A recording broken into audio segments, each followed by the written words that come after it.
to Le Mans.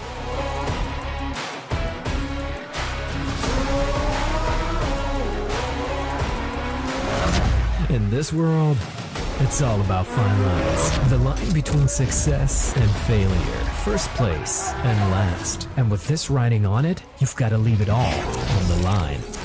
Welcome to the third race of Season 6, live on Twitch.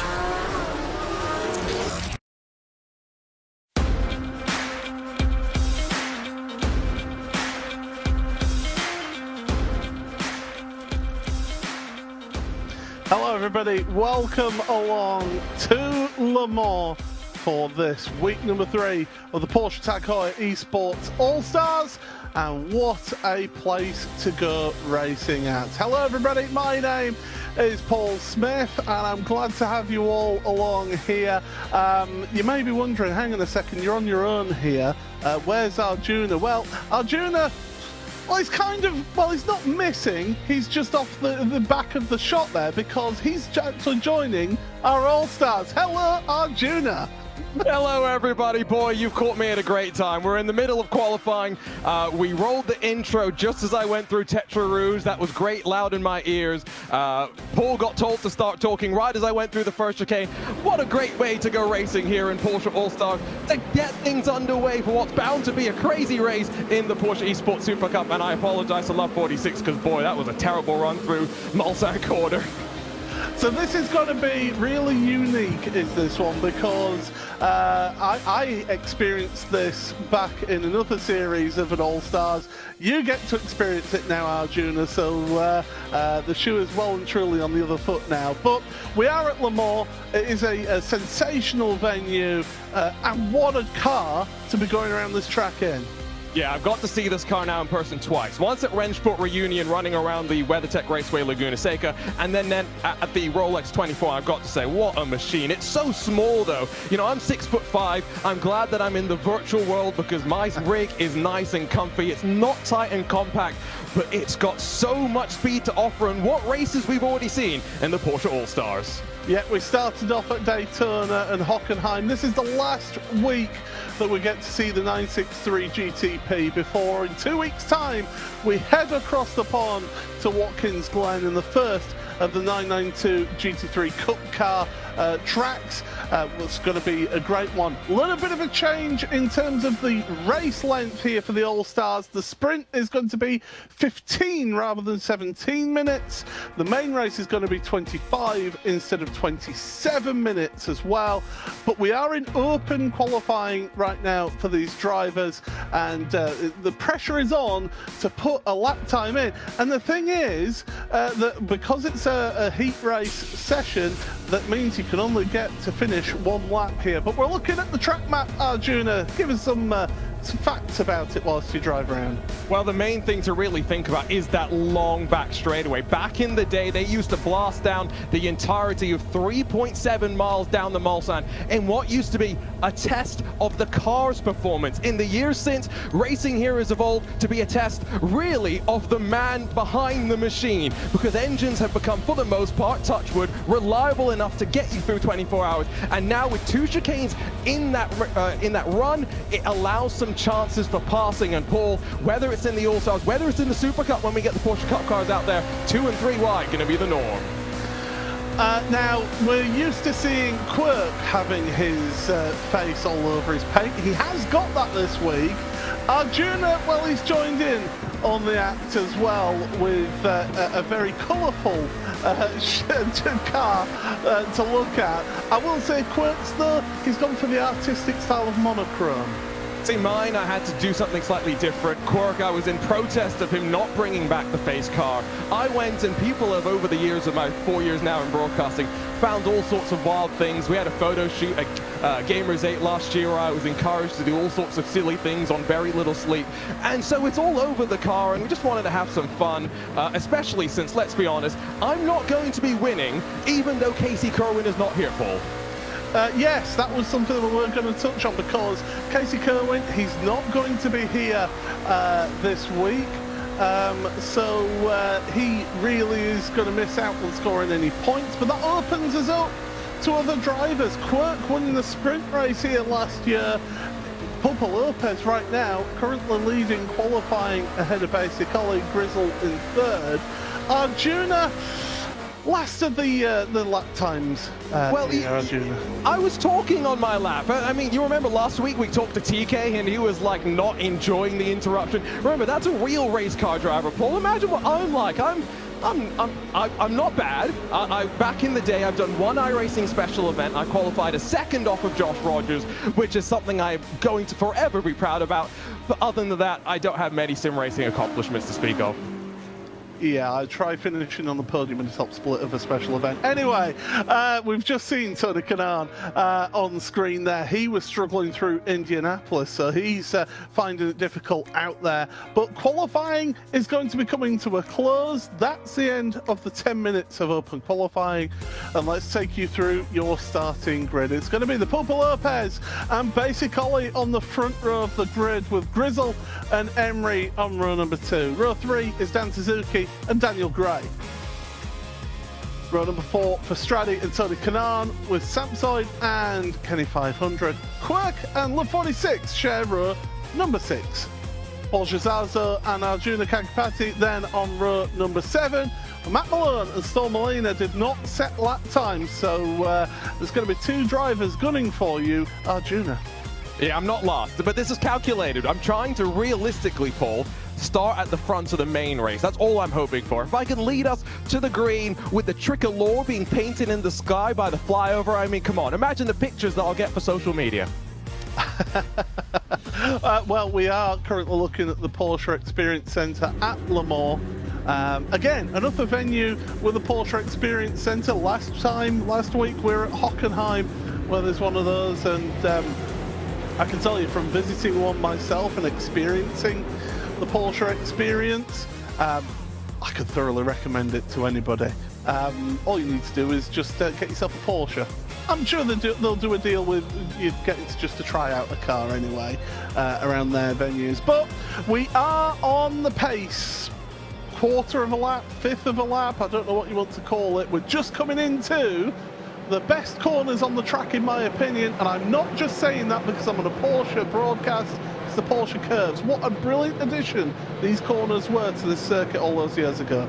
Stole the words out of my mouth. They're not just great because they're named after Porsche, but the commitment, Paul. So much of this track, of course, is a mix of slow to medium to high-speed corners, but here, how close to the wall do you dare get in these prototypes, which are, of course, stripped down on downforce to go fast at Le Mans, as fast in a straight line as possible. It's really darty. And then once you get through the main part, this run through the exit to the final couple of corners, man, it's understeer city, and it's going to be difficult on cold, warm, and worn tires alike.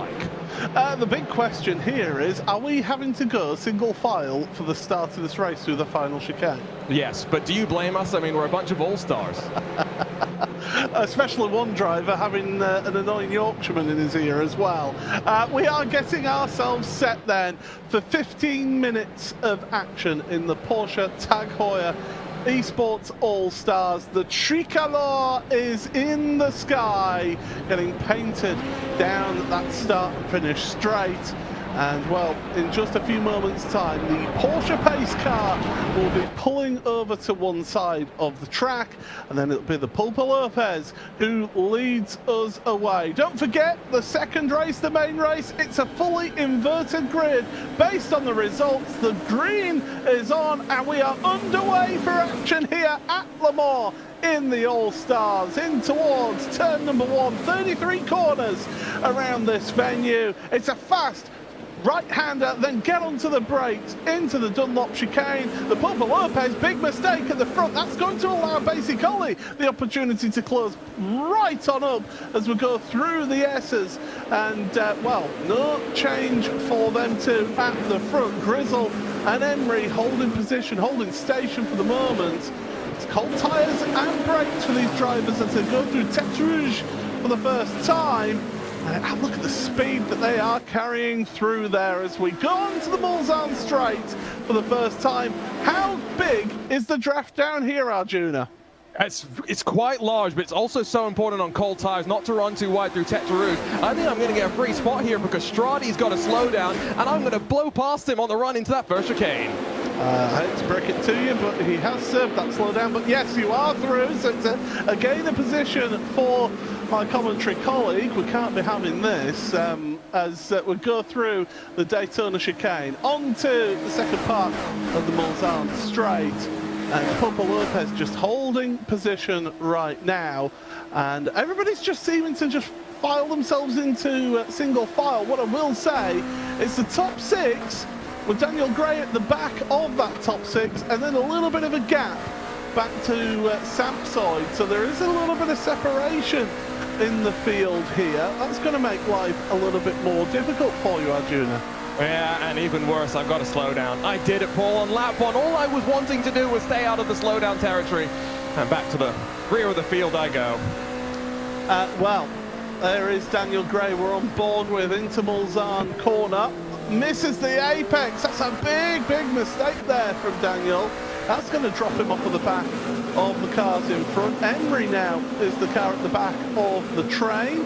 Arjuna's still serving that slowdown penalty. It is brutal on lap number 1 is a slowdown penalty. And if you're new to iRacing and you're thinking, what on earth is he talking about?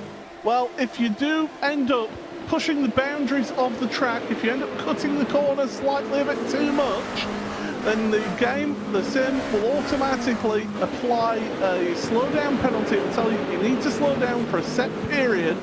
Well, it works it out on your sectors, on your average sector times through each of the timing sectors. But on lap 1, you don't have an average. So therefore, it means that you're given just a set amount, which is extremely hard to deal with on lap 1. Yeah, I agree. Very, very harsh. Fortunately for me, though, I've shed mine just before I got out of the very slow corner at the end of the straight. Matt Malone didn't. I almost ran into the back of him. I think what we're seeing at the front, though, is a little bit of patience, Paul. One thing I'm realizing is that the car is set in attack mode in this fixed setup, which means at the end of the 5th lap that we'll go racing on effectively, I think we're going to be at a bit of a premium for battery, and so managing that's going to be quite important. No one really going to be able to break away in the draft, and so with that mistake that the Pulpo Lopez made to try and run away, single fast start, of course, going to be curious to see how he goes from here. That's interesting. I thought normally we run it in the balanced mode for the battery, but we'll have to see what effect that has on the drivers. Across the line then, they've finished 1 lap, taken 3 minutes 30 to get around there. It's the Purple Lopez from Basic Ollie. Those two are trying to pull away at the front, and Storm Molina has stopped out on track, I can tell you. So she's had issues out there. But yeah, Basic Ollie and the Purple Lopez trying to break away from Grizzle ahead of Dan Suzuki, Emery, and then Daniel Gray.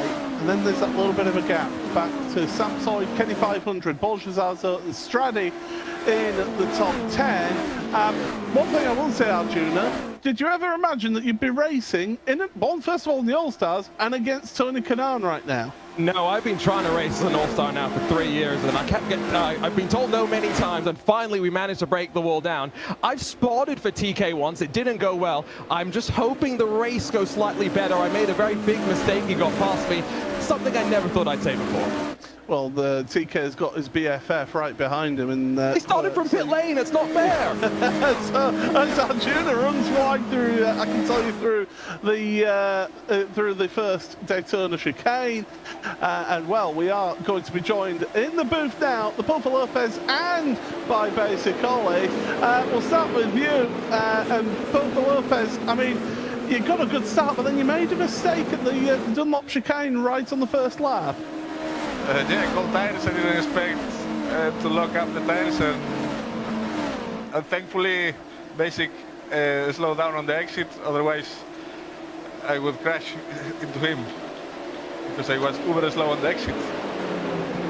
Well, I mean, we're seeing that you're having a difficult time to try and pull away from Basic Ollie. Ollie, I mean, first of all, we see you with the Southampton shirt on there.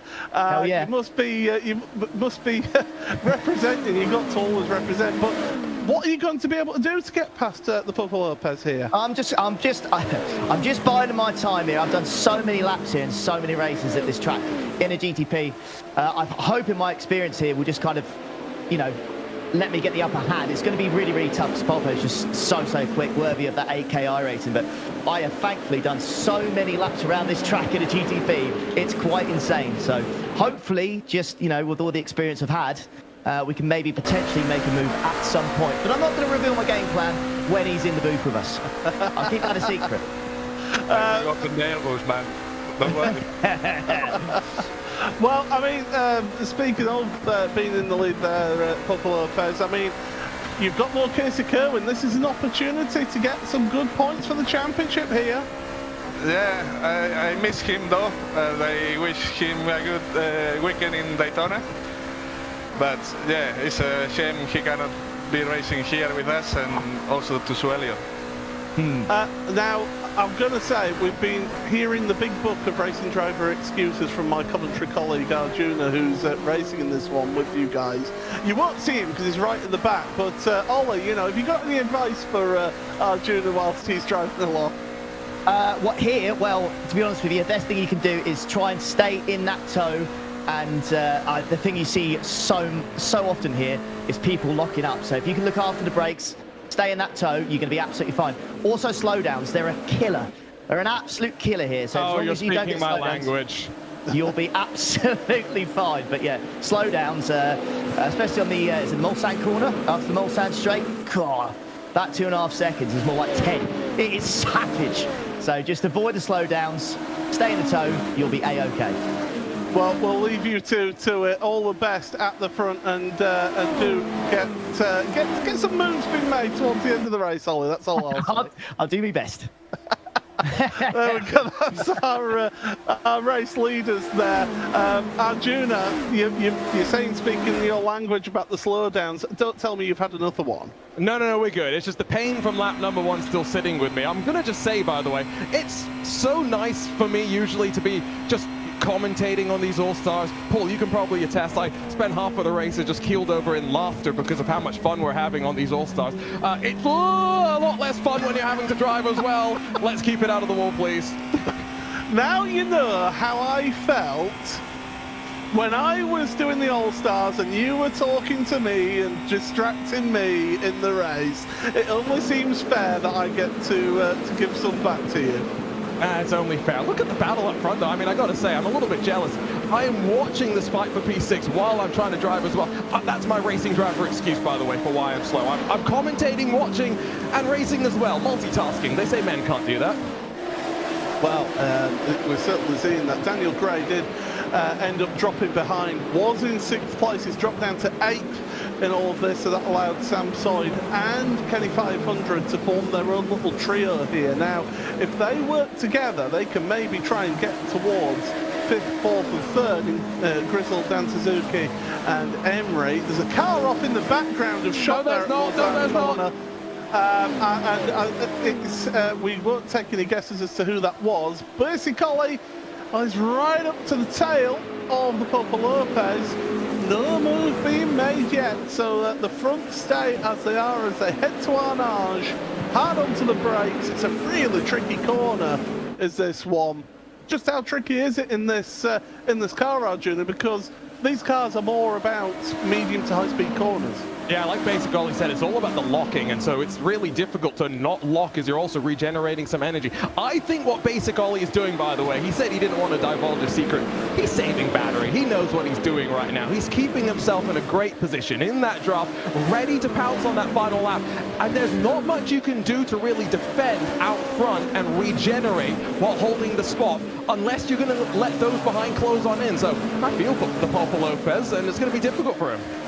Basically, he's just dropped off the back a little bit though through the Porsche curves. That's allowed the Popo Lopez to pull away. Now, we're going to be crossing the line with about 4.5 minutes remaining in this sprint race here. Remember, it is a 15-minute sprint race, and then after this one finishes, we will then go to a 25-minute main race here for these drivers as they go in towards the Dunlop chicane once again, as through the left, through the right, and away go your race leaders. And well, we'll be looking at what has happened to Arjuna a little bit earlier on. This is going down into Mulsanne corner. You think you can get away with this. Onto the brakes, goes way, misses the apex completely, locks up the front right. I'll give you okay. It was okay on the rejoin, although Matt Malone nearly tripped over you. So I'll give you an 8 out of 10 on the rejoin. Yeah, well, the thing is, you know, I braked a little bit too early initially, so then I thought I would release the brake a bit. Then I realized, oh, wait, I'm in trouble, went deeper onto the brakes, and then I locked the right front. It's so easy in these cars to make small mistakes like that. And, you know, it's why I think Basic always said, you know, laps make you comfortable. And this is a track where, you know, with the GTP in particular, very different, Paul, to the old LMP1 cars of back in the day. You compare this to the Porsche 919, I've got to say, there's no real reference that you can have because of the way it generates its downforce and it generates its speed. Yeah, it's certainly a different kettle of fish is this Porsche 963 GTP. And as they go through the second chicane for your two leaders, it's the Pulpo Lopez leading ahead of Basic Colin. They've got about a 2.5 second gap over Grizzle in third. He's got that queue of Dan Suzuki. In fact, Emery's with them as well, so it's a trio for third, fourth and fifth, and then Samsung, Kenny 500. Daniel Gray's been dropping back through this race. It's not been his best race here. Race for ninth, it's Bolgezazo, Quirk, Stradi, and Tony Kanan. Quirk to the inside. No move being made though, and so they stay line astern as they are out of the Mulsanne corner. And slowly Arjuna drops back to 15th through all of everything that's been happening in this race. Storm Molina, by the way, did have a little bit of problems with her wheelbase, so that means that she's dropped back to the back of the field. But that could also mean then that she starts on pole position for the main race. Don't forget, main race after this one in the All-Stars, 25 minutes full grid inversion. We're missing Casey Kerwin, who's at Daytona, but right now Stradi has got a car in front of him that's filling his face right now, and it's full of faces. It's Quirk's car, and Stradi, as he goes into the Porsche curves once again, Quirk's looking as well at Bolgezazo, so I think this could kick off yet in this race for 9th place. I think Quirk is very quick as well. I think Tim and TK started from pit lane kind of as a joke to each other to try and force them to work through the field. Maybe qualifying didn't go their way. But it's difficult at times with this fixed setup to make moves. You're all running the same amount of downforce, and so you're reliant on getting good exits. And so watch here at the final chicane. How good can they really get? I have to focus on my own lap because we're coming to the white flag. Yeah, white flag is in the air, and Quirk has made it past Bolgezazo and is running away. It was a terrible run through the final chicane for Borgia, and here comes Stradi now. Oh, a little bit of a chop of the nose. Not any moves made yet as they go into that Dunlop chicane, and away they go, plunge downhill in towards the S's. Fantastic section of track is this, it must be said, especially in a prototype car like this 963 GTP. Here comes Tony Kanan looking at Tete Rouge. You can't really make the move through there, but you can set yourself up with the slipstream with the run down the Mulsanne straight into the Daytona chicane. Race to the lead, it's Pulpo Lopez and Basic Collie, and Lopez here, Arjuna, has been kept honest all race. Yeah, now this is when that battery charge is going to come into play. What's behind as well as you see the fending off into that first chicane. You bring more entry speed into the first chicane. You have to brake a little bit earlier. Second chicane, you can brake deeper. How aggressive are you willing to be, though, in that fight for his 10th position right now? Here we go. Race lead. No, always had to back out of that one. There wasn't the space all the time there to be able to make the move, but he gets the run out of that second chicane. Heading towards Mulsanne corner, up over the rise where Mark Webber had his famous moment, but Ollie, he's all over the hard shoulder here. He's determined to get past the Pulpo Lopez, pulls for the long way around at the Mulsanne corner. Purple Lopez is having to go very defensive here. This is a great display from the two at the front here. As further down, there are changes of positions. Tony Kanaan has made his way past Straddy here. We're getting moves on the final lap, and this really is one of the final opportunities. The run down to Indianapolis here. It's a fast right-hander, and then straight away onto the brakes into the left-hander, Indianapolis. Look at how much that draft really helps Asikoi around the outside, onto the brakes. Can he get it stopped? No, he can't. Both leaders into the gravel. Oh my goodness, here comes Grizzle for the lead. He's taken the lead away from the two of them. Emery's in second place. Now the Pulpo Lopez down to third here on this, the final lap of the race. You had to go to the outside of your basic ollie. It gives you the inside for the next sequence, but he wasn't clear to try and slide up forward. And now look at how those behind that stayed in touching distance have been able to take advantage. You've got, of course, Grizzle up to the top, Emery in second, and now the Pulpo Lopez, who would have thought that this is a chance of Casey Kerwin missing to grab the victory, sits at only third.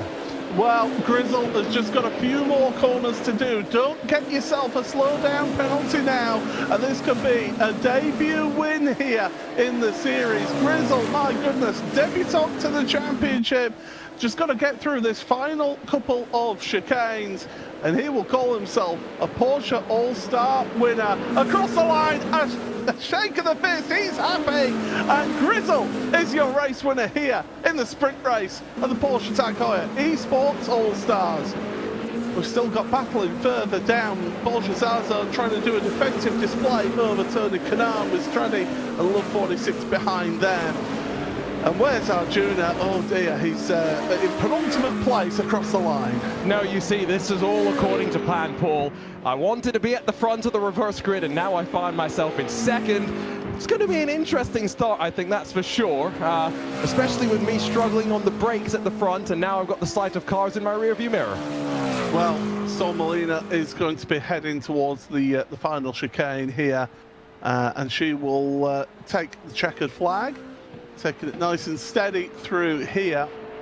She'll be hoping to not have wheel problems going into this main race here. But across the line we go. Here's the results then. It is Grizzle ahead of Emery with the Pulpo Lopez and Dan Suzuki. Basic Ollie 5th in the end ahead of Sampside, Kenny 500, Daniel Gray, Quirk and Borja Zaza ends at the top 10. Tony Kanaan ahead of Straddy. Love 46 and Matt Malone finish close together in 13th and 14th. Arjuna ahead of Storm Molina at the end. My goodness, I tell you what, that was a cracking sprint race, and the best part about it is we've got another 25-minute main race coming up here, Arjuna. Just talk us through that from your perspective. How are you finding that All-Star experience? Oh, it's great. I just spent too much time, I'll be honest, watching what was happening on the screen. I've got the broadcast on the left, so I can see all the fighting as I'm racing. And it's quite distracting to the point where I may have skipped the second chicane at the end of the final lap because I was so transfixed by Basic Ollie versus the Pulpo Lopez. What I have learned is that the track temperature really roared between qualifying and the race. And so those drivers did a great job of dealing with all the conditions. And now we've got to roll it back again and do it for 25 minutes. And one thing that I've been keeping somewhat secret is fuel might be a little bit close. Yeah, so you alluded to that here, Arjuna. I mean, we have got a fixed setup for everybody, so everybody's running the same setup, but it's not got a full fuel tank. Are you going to be playing a little bit of games here, or is it just going to be flat out attack from the start? Yeah, no, if I drive like I did in that last race, I don't need to worry about fuel saving because I'm running that far off the road. But I used iRacing's AI to prepare for this. A lot of fun as well because you can kind of tailor how aggressive you want some of the cars to be. And I did have to save a fuel a couple of times and spluttered at the line once as well. So it's going to be some interesting things going on. And again, because the full invert's now taken place, Pulpo Lopez isn't at the very back. He'll be in the middle of all of what will be going on. Well, one person will be delighted with that result and what happened between the Pulpo Lopez and Basic Ollie. Grizzle, congratulations, race winner. Thank you very much. My goodness, when I lost the draft, I thought that was it. Oh my God. Oh. Well, now you've got the difficult part of doing it all from the back of the grid here. How are you finding that? With the track getting this hot, it's going to be interesting, honestly. But I'm just going to try my best, keep it clean, and see where this race takes us. We got 25 minutes on the clock, plenty of time, long track, lots of drafting. We'll see how it goes. Well, all the best in the main race here, Grizzle. Congratulations on your debut All-Stars win. And with that, we will be able to take you to your starting grid. And it is Storm Molina and Arjuna Kankapati, my commentary colleague, starting on the front row of the grid. Matt Malone and Love 46 on row number 2, with Straddy and Tony Kanaan on row number 3. Row 4, it's Porsche, Zazo and Quirk, with Daniel Gray and Kenny 500. Samside and Basic Ollie share row number 6, with Dan Suzuki and the Purple Lopez row number 7. Emery and Grizzle starting from the back row of the grid. Well, pressure's on you now, Arjuna. You're starting on the front row of the grid. We're going single file here, so at least it should be relatively clean for you at the start. Yeah, I just need to lead for one corner, Paul. That's the only expectation we have here. Get the picture, print it, put it up on the wall, and then I'm not going to say like you, I was a race winner in the All-Stars. Unfortunately, I don't have that level of talent. At least I could say I came here and I had a participation trophy. All I will say is the only way I won that All-Stars race was because every other person took the Joker lap on the wrong lap. But there you go. So that is how things stand here for the start of this one. And the drivers will be preparing themselves for 25 minutes of action here. You are watching the Porsche Tag Heuer eSports All-Stars. It's the final race that we are going to be racing in the Porsche 963 GTP. From the next round, we're going to be going to the 911 992 Cup car, which is what the Porsche Tag Heuer eSports Supercup drivers all use, which we're going to be waiting about 29 minutes for that one. Arjuna, final thoughts as we get ready for the start. Grizzle mentioned it, track temperature continues to rise. It's up to 41 degrees Celsius, and if drivers are struggling with tires in the first race, well, I'm going to struggle in the second race, I can guarantee you that. So drivers will be getting themselves towards the final chicane. There is the tricolor once again. We'll be seeing that a few more times when we go to the Porsche Tag Heuer eSports Super Cup on the hour. So do stick around, because if this has been entertaining, wait until we see the Super Cup in just 28 minutes time. But the Porsche Tag Heuer eSports All-Stars is underway. Green flag, and away we go for 25 minutes of racing. Storm Molina to the outside across the line. Here comes Arjuna Kankapati and Matt Malone are going for the lead here. Arjuna's leading. No, I'm not making that up. He is leading through the first chicane. Manages to get through there on cold tyres and brakes. Now the tricky part through the S's here. Matt Malone second place. Storm Molina though holding on to third for the time being. Here we go through the S's, and it's tricky. Love 46 putting the pressure on Storm Molina into through for the first time, and that is a slow down penalty for the race leader Arjuna Kankapati. Well, I led for a corner or two, and now I'm going to have to watch as the pack comes and swallows me up. Paul, they're all fighting as well. It looks pretty intense as we head off to the first chicane. Well, one person who is enjoying it is Matt Malone, who is laughing his head off at that. He's delighted to see that Arjuna's lost the lead here. Storm Molina back to second place ahead of Love 46. Now, Love 46 is putting the pressure on because Straddy is there with her. So too is Tony Kanaan, Boljazazo, Quirk, Daniel Gray. All of these drivers have gained one place. Whose place is that? Oh, it's my commentary colleague. As still, he drops down the order here. Oh my goodness. Well, Matt Malone has got about half a second lead into the second chicane. Storm Molina went a bit deep there into the second chicane. Side-by-side action between our race winner. Oh, Molina's slow off the corner. Storm Molina, don't say she's got to slow down. She has. Oh my goodness. From the front row of the grid, is dropping down the order here. So Storm Molina down to 9th, and it's now trying to get back up to speed here. It's brutal on that one. We've heard it from Arjuna. Love 46 now, second place. This is fantastic stuff for Love 46. Yeah, and I think there's going to be a real chance because Daniel Gray, I think, has got to slow down as well. Yeah, And he's out of that Mulsanne corner. So, boy, there's going to be chances for drivers to break away. And I still have a chance to stay with the main pack here as we head into the slowest part of the track, still with relatively cold tires, Paul, for the first time of asking. Well, how long does it take, with these track temperatures, does it take for those tyres to get up to temperature and pressure? My wheel hasn't given me the sign that we're up to temperature and pressure yet. That's all I really know. I'm not smart enough to know anything more than that. Stormalina's still a little bit slow as we're into the slowest part of the track. Arnash corner exit. We're on board with Wolf 46 then. You can see working the wheel a little bit, but now just calm, relaxed, has a little bit of a gap to Straddy behind.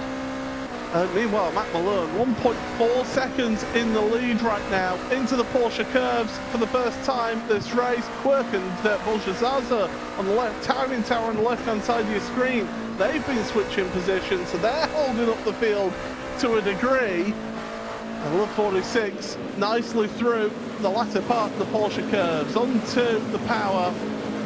This mid-pack, it's been quite intense in this mid-pack. Porsche Zaza leading it, and we saw just how good at defence Porsche was back at Daytona. Can he pull that off again? Well, we'll have to wait and see. Through the chicane they go, and back out of the chicane, across the line then.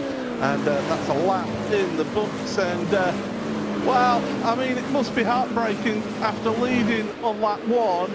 To be towards the rear of lap 1. Yeah, it's not great, but Paul, this is where I probably deserve to be on pace, if we're being completely honest. These are some genuinely talented drivers at the end of the day, and now I've just got to have the single-minded task of, behind the Spanish Minister of Defense, they are going to get checked up behind Borjazazo. I've got a chance to try and close. I've still got a chance to try and finish well here. Yeah, certainly the opportunities are there. Through Tete Rouge once again, Borjazazo, the best-dressed driver in sim racing, onto the Mulsanne straight once again, and that draft, that slipstream, you can see it taking effect now. Here we go. Down the outside goes Kenny 500 in towards the Daytona chicane, onto the brakes, and Porsche stays ahead. My goodness, he's doing a sterling job at the front of this queue of cars for 6th. It's Bolshazazo, Kenny 500, Sapsoid, basically Dan Suzuki, the Pulpo Lopez, Emery and Grizzle all together in this queue of cars. And you can see the breakaway. It's going to allow the chance for these two to continue going side by side. The more they go side by side, the more they're going to cost each other time. And so now look at the cars just giving each other the chance to make the move happen. It's like swap drafting at Indianapolis. Oh, and went deep then, did Kenny 500. That's slowing them all up. Here comes Porsche back then at the second chicane. And Samsoid's just sat there thinking, well, where on earth do I go? He's got Basic Ollie right behind him. Dan Suzuki's there for good company. So too is the Pulpo Lopez and Emery and Grizzle. It's all getting a bit tight and tense here into Mulsanne corner. Onto the power again. And well, I think you are right, Arjuna. With these drivers fighting, you've got a chance of closing back up here.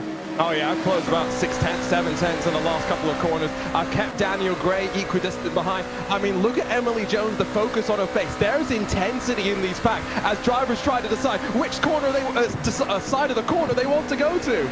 Oh, to the wide line, off into the dirt. There goes Samsoid. Kenny 500 go around the outside of him. Basic Ollie now. Basic Ollie will have seen that and gone, yeah, I know that one doesn't work very well. And he's gone through on the Samsoid there. So change of positions there. And in the Twitch chat, I will say, I've just seen a comment that's made me chuckle a little bit. It's not a race for the claustrophobic, is this group right now? No, it's not a car for the claustrophobic either. I mean, when I say intense inside the packaging of these cars, you really have to see it to believe it, just how intense it really is. Because the cars themselves, they're small, don't get me wrong, but the interior, the cockpit, even smaller. And I can only imagine just how tricky driver changes must be to try and do quickly. I'm going to put this out there, and I know it won't happen, but I think Porsche need to sort of invite us out to, I'm not saying Le Mans, but you know, maybe just one of the rounds of the maybe IMSA WeatherTech Championship, or you know, maybe Road Atlanta as well. That'd be a good shout, actually. Great track is Road Atlanta. I'm just putting that out there, Arjuna. Yeah, but have I told you my story about trying to get into a Porsche racing car? No, you have not. All right, well, I'll try and do it while running at the tail end of this pack. Much more intense than I thought it would be here at my All-Stars. But I was at not Wrenchport Reunion, it was the Porsche Sports Car Together Fest a couple of years ago at Indianapolis, chatting with Riley Dickinson, who just won, of course, the IMSA Michelin Pilot Challenge race in a Porsche 718 Cayman. And he, you know, we went over to his race car. Oh my goodness! Wow! How on earth did they hold that? Was that Kenny 500 or was that Samsung? I think it was Samsung. What a hold! We saw it in the background of shot. Goes into the grass and somehow manages to recover that. Sorry, that's a heck of a moment to happen right in front of you there, Arjuna. Now where do I go, Paul? Oh no, that's contact! Oh, Grizzle's made it 3 wide!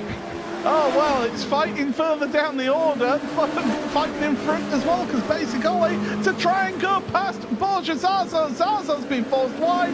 Meanwhile, at the Daytona chicane, it's chaos, manic, it's crazy, it's fantastic. Arjuna Kankapati, Grizzle, Daniel Gray, all together with Samsung here as well. Oh, take a breath here. This is sensational stuff. Oh, I don't know what my heart rate is, but it's pumping right now. I got a shove from Grizzle because I got a terrible exit from the chicane. And now I have to go defensive because he's looking to try and pass me. Oh, goodness. I've never heard Arjuna so panicked in my life. I'm loving this, I will say. Oh, you knew you would. This is fantastic, but yeah, down the straight. The lead hasn't changed. I will point that out. Matt Malone is only half a second ahead of Love 46, so that gap has closed back up there. And Stradi is coming along with Love 46 in that race, and they're taking Tony Kanaan and Quirk with them as well. So we've got a run of 5 at the front of the field, and then you've got this, just the rest of the field behind Basic Ollie right now. It's Basic Ollie, the Popo Lopez.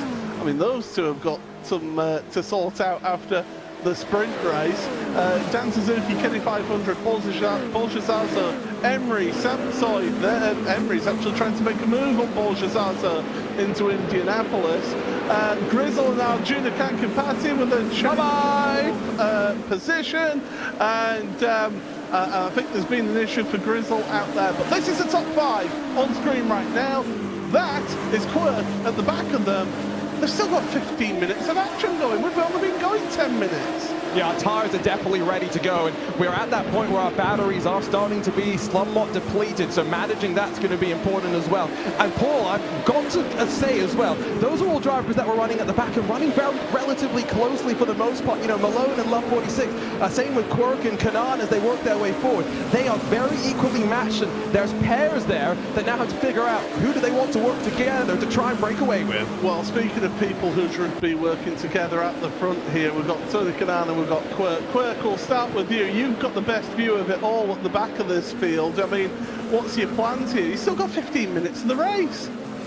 You know, I'm enjoying the show right now. I think these guys are going to get a little feisty in a couple of laps, and they're going to spin, and I'm going to slip on by for the win. I mean, that's how it's playing out in my head, but I don't think that's how it's going to happen. Places I never expected to be inside of Quirk's head, but there we go. It's a dangerous place. I mean, you're just sat there nice and calm. Temper that then across to your colleague there, Tony Kanaan, who, wow, I mean, I've never seen somebody work a wheel so hard in their life in a sim rig. I am not going to talk. I'm going to lose the position to Quirk. He's gonna, no, I keep talking to him because there's gonna be a slowdown that happens right here. Come on, Tony, go for the move, Tony, go for the dive, Tony. Well, we're seeing it down to Daytona chicane. No movement. Now you see, it's always Arjuna that talks to you. Oh, slide to the rear end there. But it's me. It's Paul Smith. I'm completely different. I know, Paul. You are. No. You deserve my talk. Quick. We need to work together. Yeah, but you're quicker, so if you want to go, I'll let you go. Okay, I'll go in here. No, the other one. Okay. You go next straightaway. Even with the cooperation between the two of them, I've never heard such panic of no, not here. There. Arjuna is driving. It's just chaos. Even when we try to get things done together, we can't do anything right. They're getting together here. Hold on, Quirk. Oh, here we go. Yeah, they're going for the race lead. Love 46 and Matt Malone side by side into Mulsanne corner. This is your opportunity now. Get a good run. Here we go. Good run out the corner. Love 46 checked up a little bit. Straddy there's getting blocked in. I mean, Arjuna, you're involved in a battle like this. What's it like being in a pack? You know, how can you advise them? It's intense. I've just got to say though, right now, guys, how's your battery level doing? Because mine's pretty low. Well, my personal battery is gone. What about your car's battery? How's that one doing? Goodness. I cannot even look. I don't know. Oh, no! Oh, Love 46 turned around. Oh, Straddy got into the back of Love 46 at Indianapolis. And now it's a battle between the BFFs. Oh, I know. You see? Go. This is how he repairs you, Tony. You know, he just goes around the outside. I had a brand new wheel, cube control wheel for him. I'm gonna give it away. Guys, watch the Porsche pass. This afternoon, we're gonna give away Quirk's wheel. Thanks for the position, buddy. Let's catch Matt. Let's go. I mean, this is it now. I mean, you've only got Matt Malone in front of him. I mean, he's got the power of the mustache. But, I mean, we've got the two BFFs here. I mean, surely you can team up and take Matt. Oh, it's all gone serious here, Arjuna. It's all serious now. I mean, I don't blame them. It's for a win. And even in the All-Stars, a win's a win, Paul. You got to take them when they come. We certainly do. We'll let them get by and focus on their race there. Thank you so much, Quirk and Tony Canard, for joining us in the box here. Arjuna, I've been looking at that timing tower. It seems there's been a bit of chaos going on down where you are. Oh, my heart rate's just continued to rise. You know, Scott McLaughlin, one of my favorites, posts whoop data of his heart rate afterwards. I wish I had that. I managed to squeak through what was one of the craziest incidents I've ever seen while racing, and I think I'm up into the top 10. I don't believe it. Well, as we're talking right now, we can tell you that going on right now is the Porsche Tag Heuer eSports Supercup qualifying. Sebastian Job is out on track as we speak. You can see 21 minutes remaining until the first of the Supercup races. You will not miss a thing here. So we've got the All-Stars at the top. We've got Sebastian Job currently on the bottom with his qualifying here at Le Mans. And my goodness, what a day's action we're going to be seeing. And it's interesting that in qualifying, the PES drivers are driving down the hard shoulder here, Arjuna. Yeah, one thing just to remember, by the way, about qualifying this year, slight change in format, where last year, you know, we slightly staggered when we rolled the drivers out, which did slightly mix up the conditions that every driver was dealing with. Now they're basically all going at the same time, which is partially why we're not seeing all the qualifying laps. When they all finish at the same time, very difficult to cover. For the lead, though, there goes Quirk!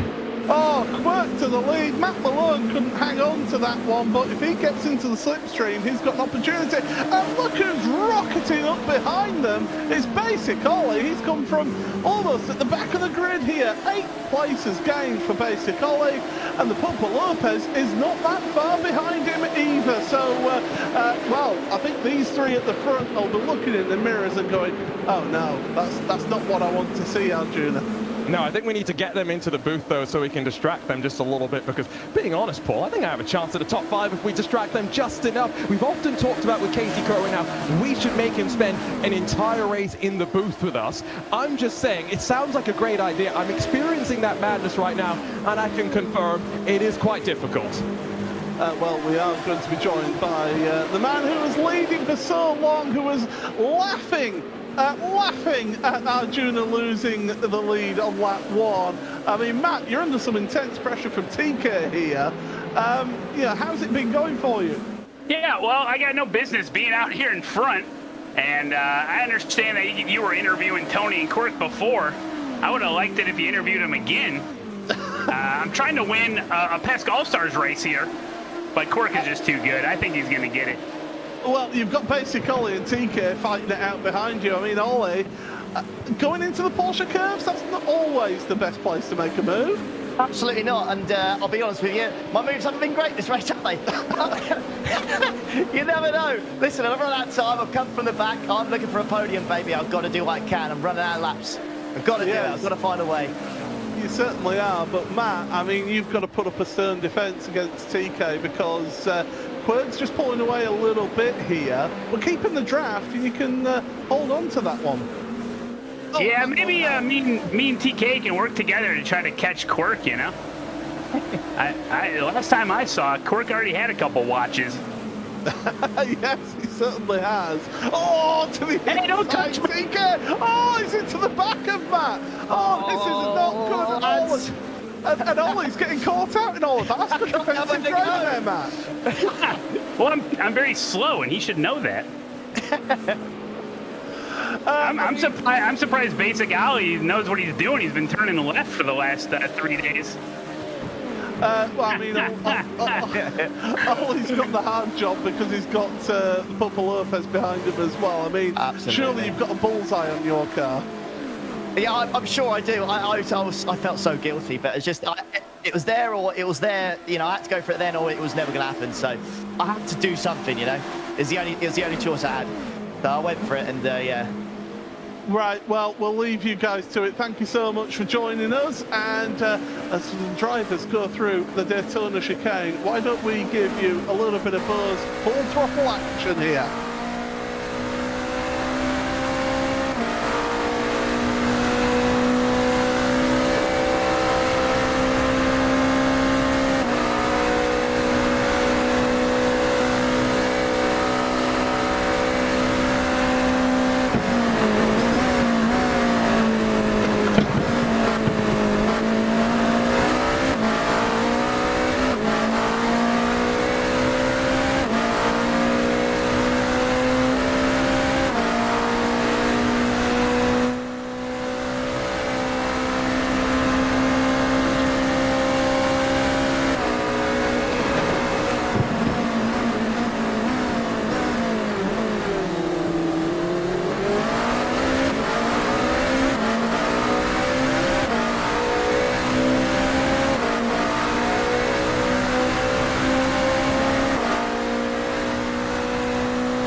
Getting back into second place. He's having to work for this one though, because basically the Papa Lopez, Dan Suzuki, they are right there with him. But Tony Kanaa, a huge moment in the second chicane that allowed the Papa Lopez to go by TK. And you can see just about in the background of the shot then as we come into the Porsche curves, you can just about make out commentary colleague Arjuna Kampati, who's involved in his own race with Daniel Gray.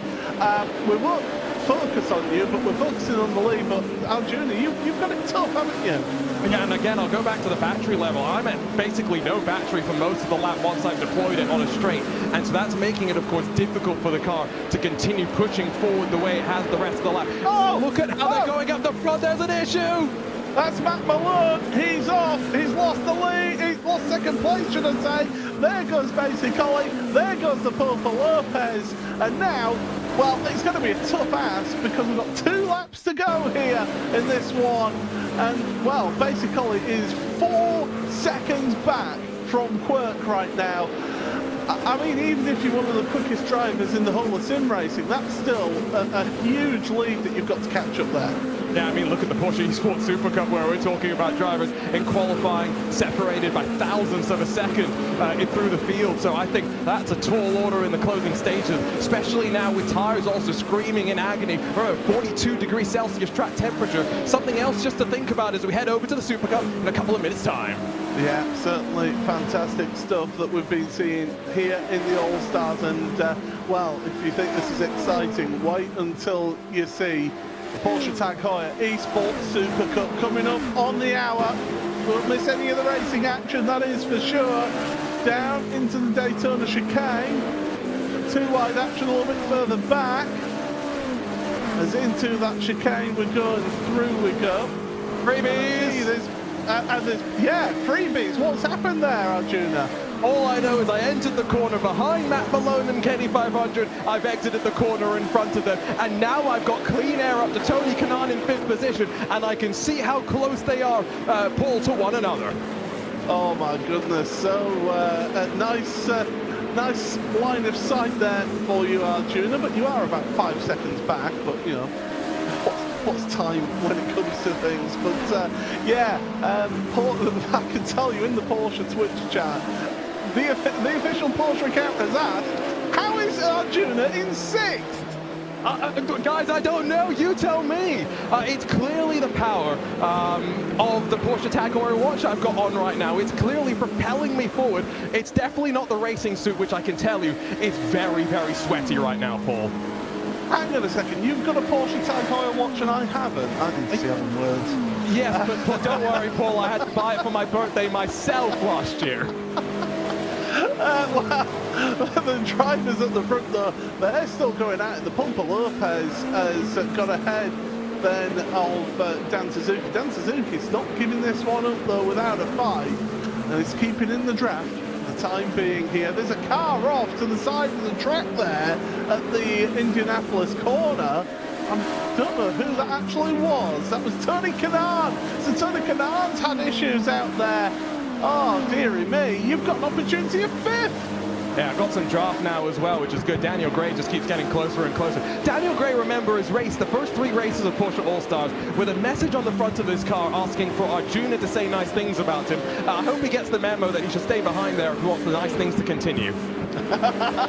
Well, there we go. That's fighters talk right there as we go through the Porsche curves once again. Clock is ticking down and we are going to get one more lap of action here in this, the Porsche Tag Heuer eSports All-Stars. Through the final chicane they go. That race lead has come down a little bit. It was 4.3 seconds at the front, it's now 3.6 seconds, so the time is getting caught by Basic Ollie. He's got the advantage in terms of out-and-out one-lap pace over Quirk. The problem for him is that gap that Quirk was able to pull out in front at the front of the field. Timing Tower's getting a bit excited, and it's that battle for 6th place, and Arjuna Kankapati holds on to that place for the time being over Daniel Gray, further down in the mid-pack. Also, Kenny 500, Emery have been switching positions, see on that timing tower. The white flag is up at the top of that timing tower, the final lap of this race, and Quirk is out at the front. All he needs to do is stay mistake-free. Yeah, and that's easier said than done. Remember, tires warm, really at the stage where you want to try and regenerate some battery as well. And know if you've got a car up the inside of you into one of these chicanes, it really doesn't help your focus. As down into the brakes, so out-braking Daniel Gray though, that's good stuff. It's all about the power on the corner and that hybrid power as well. And as you say, because it's been just fully in attack mode, when it's a fixed setup like this, Arjuna, you can't change that mode from balance to attack to regen. You know, you've got to be careful. Yeah, and I should have practiced with that. What I'm doing actually now is running the middle of the track, just slowing me down actually. It does that in the prototypes. It speeds you up in the GT cars, so keep an eye on that in the Supercup. And I don't really have the tires with which to fight, as oh my goodness gracious me, my car wants to end up in the wall. Oh, well done keeping that out of the wall, but what that does mean is that Daniel Gray moves up into 6th place. They've got Tony Kanaan up in front there in 5th, so that's going to be moving forward in that one. Still no position change up the front. I think Kenny 500 and Emery are pretty close together on track as well, looking at that timing tower. So it's pretty close for them. You can see them in the background, a shot there just exiting Mulsanne corner. So those two are duking it out for positions for 9th and 10th place in this race. A word about Quirk though, gained 7 places in this one. He's had to do the hard work here in this one. and had to make some overtakes, that is for sure. He's done that. He's at the front. He's got a big smile on his face, and why wouldn't you have that, Arjuna? Yeah, and I gotta say, you know, this may look like an easy place to make moves happen. It's anything but, because you're so similar on speed. Gotta be so committed, and through fast corners like Quirk's made some of these moves happen. It's been a really great drive, and remember, he started from pit lane at race number 1. He's had to fight his way through the field, not once but twice. As we go through the Porsche curves for the final time, we are joined by Quirk in the commentary booth because, well, you've just got to make it 2 more chicanes here, Quirk, and you've got the race win through 1. Don't make a mistake now. Don't cut the corner. All right. There we go. Race winner, Quirk. Well done. Congratulations. Thank you. You had to work for that one, to be fair, didn't you? Yeah, you know, I had to beat my friend, but that's okay. He's used to me beating him, so. And how does it feel knowing that you're going to be losing a wheel now? You know, that's okay. It's tough out there. I'll take the win over the wheel. But it is a great win, and it was nice to see the paint back. But we've just got to go to the Buzz post-race show here on the coverage to go through the results of this race. A hectic race it was, but Quirk will quickly talk to you whilst we see those results. 5.2 seconds. You made it look easy out there. I got lucky there. I mean, I'm not sure who all got involved in that wreck. I think it was Love 46 and it was Strati. Okay, yeah. I couldn't quite see how the wreck happened, but they both washed out on my view, and I was able to scoot on by underneath, and then I was on the outside of TK, and I think TK just kind of gave me a lot of room there and let me just go on the outside to try to make sure we would catch up to Matt. And that was nice of him, so we didn't lose more time. But after I passed Matt, I'm not sure what happened. I think Matt fell pretty far down, so I think he must have missed a couple braking points or maybe had a slowdown. I'm not sure, but it was fun. I think a certain commentator speaking to him didn't. So okay, so I owe you $20. Okay. Yeah. But as always, it's been an absolute pleasure speaking to you, and congratulations, You too. main race winner here at Le Mans. Thank you. Wow, what an opening to the broadcast here. Very quickly, Arjuna, how was your experience out there? Oh, I had a ball. Thank you so much to Porsche, iRacing, to everyone to let me do this, because I'm sure some of the drivers looked on in trepidation, A, at my paint when they saw it, B, at the prospect of an actual commentator who's been terrifying them in their ears on broadcast now for going on 18 months, joining them in the race while still commentating, and somehow we survived. And Paul, I got a top 10 out of it. Yeah, that was really good. But we've got to leave the All-Stars there for the time being, because right after this, it's the Porsche Tag Heuer eSports Supercup. We head on over to Europe, to Hockenheim. Behind it, the flagman is waiting and ready. Revs are rising. Green flag racing here at Hockenheim. Car goes around. It's Yakubatievsky. Oh, and Rene into the wall. What a move that was. Aggressive from the red line car. Sebastian Job, it's a perfect week here in the Porsche Tag Heuer eSports Supercup. Sebastian Job has just rewritten history once again. That's a driver to worry about.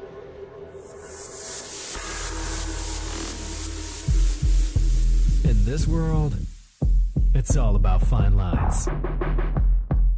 The line between success and failure. Jordan Caruso, Porsche Tag Heuer eSports Supercup Championship of 2023. Blurring the lines between reality and perfection. Prophecy fulfilled. Sebastian Job is the world champion. Welcome to Season 6.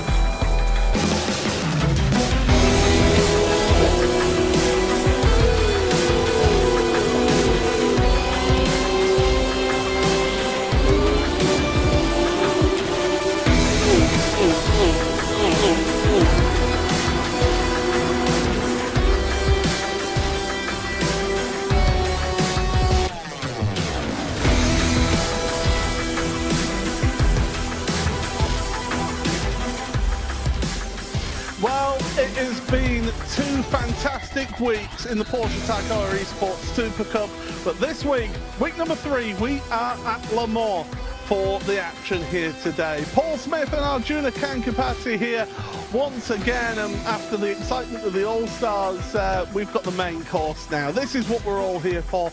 It's going to be a thrill ride, is this one. Yeah, I've changed seats, but trust me, I am just as excited about what lies ahead as I was about the All-Stars, because, Paul, I think back to great moments here, 2, 3, 4 wide, and championship-defining moments. And after this, the mid-season tournament, you've really got to make sure the momentum's on your side, heading out of Le Mans. Yeah, certainly. So let's just have a look then at how things have been, because we started off at Daytona, Hockenheim, here at Le Mans. Next time out in 2 weeks' time, we've got a special heat event that you will not want to miss at Watkins Glen. Red Bull Ring, Imola, and Monza finishes off the season. But speaking of this venue, it is Le Mans. And, I mean, talk us through this one, Arjuna, because it is a special place. I mean, come on. So many motorsports memories built here at the Circuit de 24 Hours du Mans. I mean, we're talking 3.7 miles, of course, the run down the Mulsanne. That makes up, of course, almost half of the 8.46 miles, but somehow we packed 33 turns into all of that. Last time we went racing here, Sebastian Job on top compared to Johan Hart. Let's think about, though, the fact that Sebastian Job is on a mighty run. The types we really haven't seen before. 3 race wins already this season, and Paul, if he grabs 2 more here, I mean, come on. What more could you say other than Sebastian Job, early contender for Driver of the Year? Yeah, absolutely. He's had a sensational start to his 2024, not just in this series, but also in the Porsche eSports Carrera Cup Great Britain as well. And Arjuna, well, why don't we take it away with our Pole Award winner, Pole Award winner, Sebastian Job. I mean, poor Seb, the 3rd week in a row that he's been forced to, after qualifying, come and chat with us. Sebastian, special lap, I'm sure, at the Circuit de la Sarthe to get you pole position here. Talk us through it as we head across the line and in towards turn number 1. Yeah, so I was actually, this might sound strange, but I think out of the 3 pole laps, this was the one I was least satisfied with. But I knew as a team that we had some really great pace. You see, I missed the apex a little bit here. You want to be right up, almost touching the gravel on turn 2. So I lost maybe half a tenth there. You really understeer big time when the tyres are cold. So it's very important to get the line right. So that was the first mistake. And then I didn't quite get as far inside here as I wanted, and that tightens up the next right. But it wasn't terrible. I can't complain too much. This one, always just very careful. You can get a slowdown penalty. So it's very important to like kind of minimize any risk through there, and then we're taking the shortest distance here. But yeah, it's like one of those tracks where you just don't want to make any sort of mistake as the slowdowns are like very, very harsh. So yeah, just kind of taking a bit of caution here. We're trying to really open up this corner, as you can see, and then getting all over these curbs, really attacking. Well, and then yeah, good exit. As you make your way out of here, I mean, I'm amazed at how bumpy it is. We're going to stop watching the lap. It's such a long lap that, you know, watching all of it would be quite a lot. But tell me, you know, you've now got 3 pole positions in a row. You talk about this maybe not being the one that you're most satisfied with. Come on, we talked about pole position at Daytona. How important is this one, really? Yeah, it's similar to Daytona. It's not really important. I mean, it's 10 bonus points, but it's once again a massive draft track. The race is the crucial part, and once again surviving the race is the crucial part. So yeah, it's nowhere like Hockenheim was absolutely massive to get pole there, because you can pull away, as I did, if you have mistakes behind. Here there is absolutely no chance. You would need a 3-second gap, and then even then the cars behind can bump draft to catch up to you if they work together. So it's really not very relevant. The only benefit is the 10 bonus points and being in the top 8, so that for that top 8 reverse grid in race 2, I'm in a good spot. Yeah, and of course, we've talked a little bit about how this is the last round before the mid-season tournament, a little bit more of an unpredictable format, something new to the series. How important is it for you to get momentum heading off to that mid-season tournament at Watkins Glen? Yeah, I think it's always good to have momentum, irrelevant of the next track, but I think particularly with that, it's going to be quite important. I think it could be quite chaotic, and it's very possible that I don't finish that round. Yeah, I could get wiped out. It's once again another draft track, but it's there's even less of a skill gap there than the other draft tracks. You know, it's 3 or 4 corners basically. It's the closest thing we have to an over one road, so it's going to be very much just about surviving. So to have some momentum going in is going to be crucial. And I guess the question I have to ask you, I've just experienced 25 minutes of pain with up to 42 degrees Celsius track temperature in that Porsche 963. Let's talk tires. We're back to open setup. How are you feeling about the balance of the car over what's going to be a lengthy couple of races? Yeah, I think we've got the setup really dialed in here. Actually, we're kind of flying, and I think our pace is good. The tires aren't dropping off too much here. It's currently 39 track temp in this server, so it's not cold, and I think it will get hotter, but I feel confident. It's, you know, you have a lot of time to chill out on the straights, cool down the tires, so I think it's not the worst thing ever. I think we'll be quite quick come the end of the race. Okay, let's ask for some expectations. How much chaos should we see into turn 1 on both starts? Loads, absolutely loads. You heard it from the man himself. Congratulations, Seb. 3 poles in a row. Best of luck for the race. Thank you. Paul, an interesting chat there I felt with Seb, especially knowing that 3 poles in a row, he's feeling pretty good in that qualifying form. Yeah, I have not seen a driver this comfortable in this championship since Josh Rogers in, what was it, 2021. It just seems to have that real edge to Sebastian compared to everybody else at the moment. There's not consistently been one driver to challenge him this season so far. So yeah, definitely it's going to be an intriguing round of the championship. 3-lap sprint race, 6-lap main race here today. Not an awful lot of opportunities to make those moves in such a draft track. Yeah, we're racing shorter in the sprint race for the Supercup than we did for the All-Stars, just to kind of put that in perspective right time-wise. So really kind of illustrates the challenge these drivers have. Qualifying, I know Seb didn't say it was that important, but it puts you in a great spot, and if there's chaos into turn 1, being up through the field will keep you a little bit more out of the drama maybe. Keep up to date with the series, iRacing.com/PESC, and do keep up to date with the championship standings and everything, including the All-Stars as well, there on that website. But we are getting ourselves set for the starting grid then, and on the front row of the grid, pole position for Sebastian Job with Diogo Pinto alongside him, Chris Lullum and Morena Sarica row number 2 with John Caruso, Alessandro Bico row 3. Row 4, Webster and Sonnen with White. Good to see him up there. Sanchez, Thompson as well. Good result for him with the aerial there alongside. McEwen down on row 7 with Johan Harf, Tino Lombardi and Matti Sippola, Michael Gianni and Bryn Collins. Row 10 for Kevin Nielsen and Salva Talens with Matthias Stuckbeck, Luca Kita, Sam Kaita and Oscar Dirine rounding out that row of the grid. Marceno, Violate, Maciejewski and back with Oscar Pye and Zach Campbell both failing to set a lap time.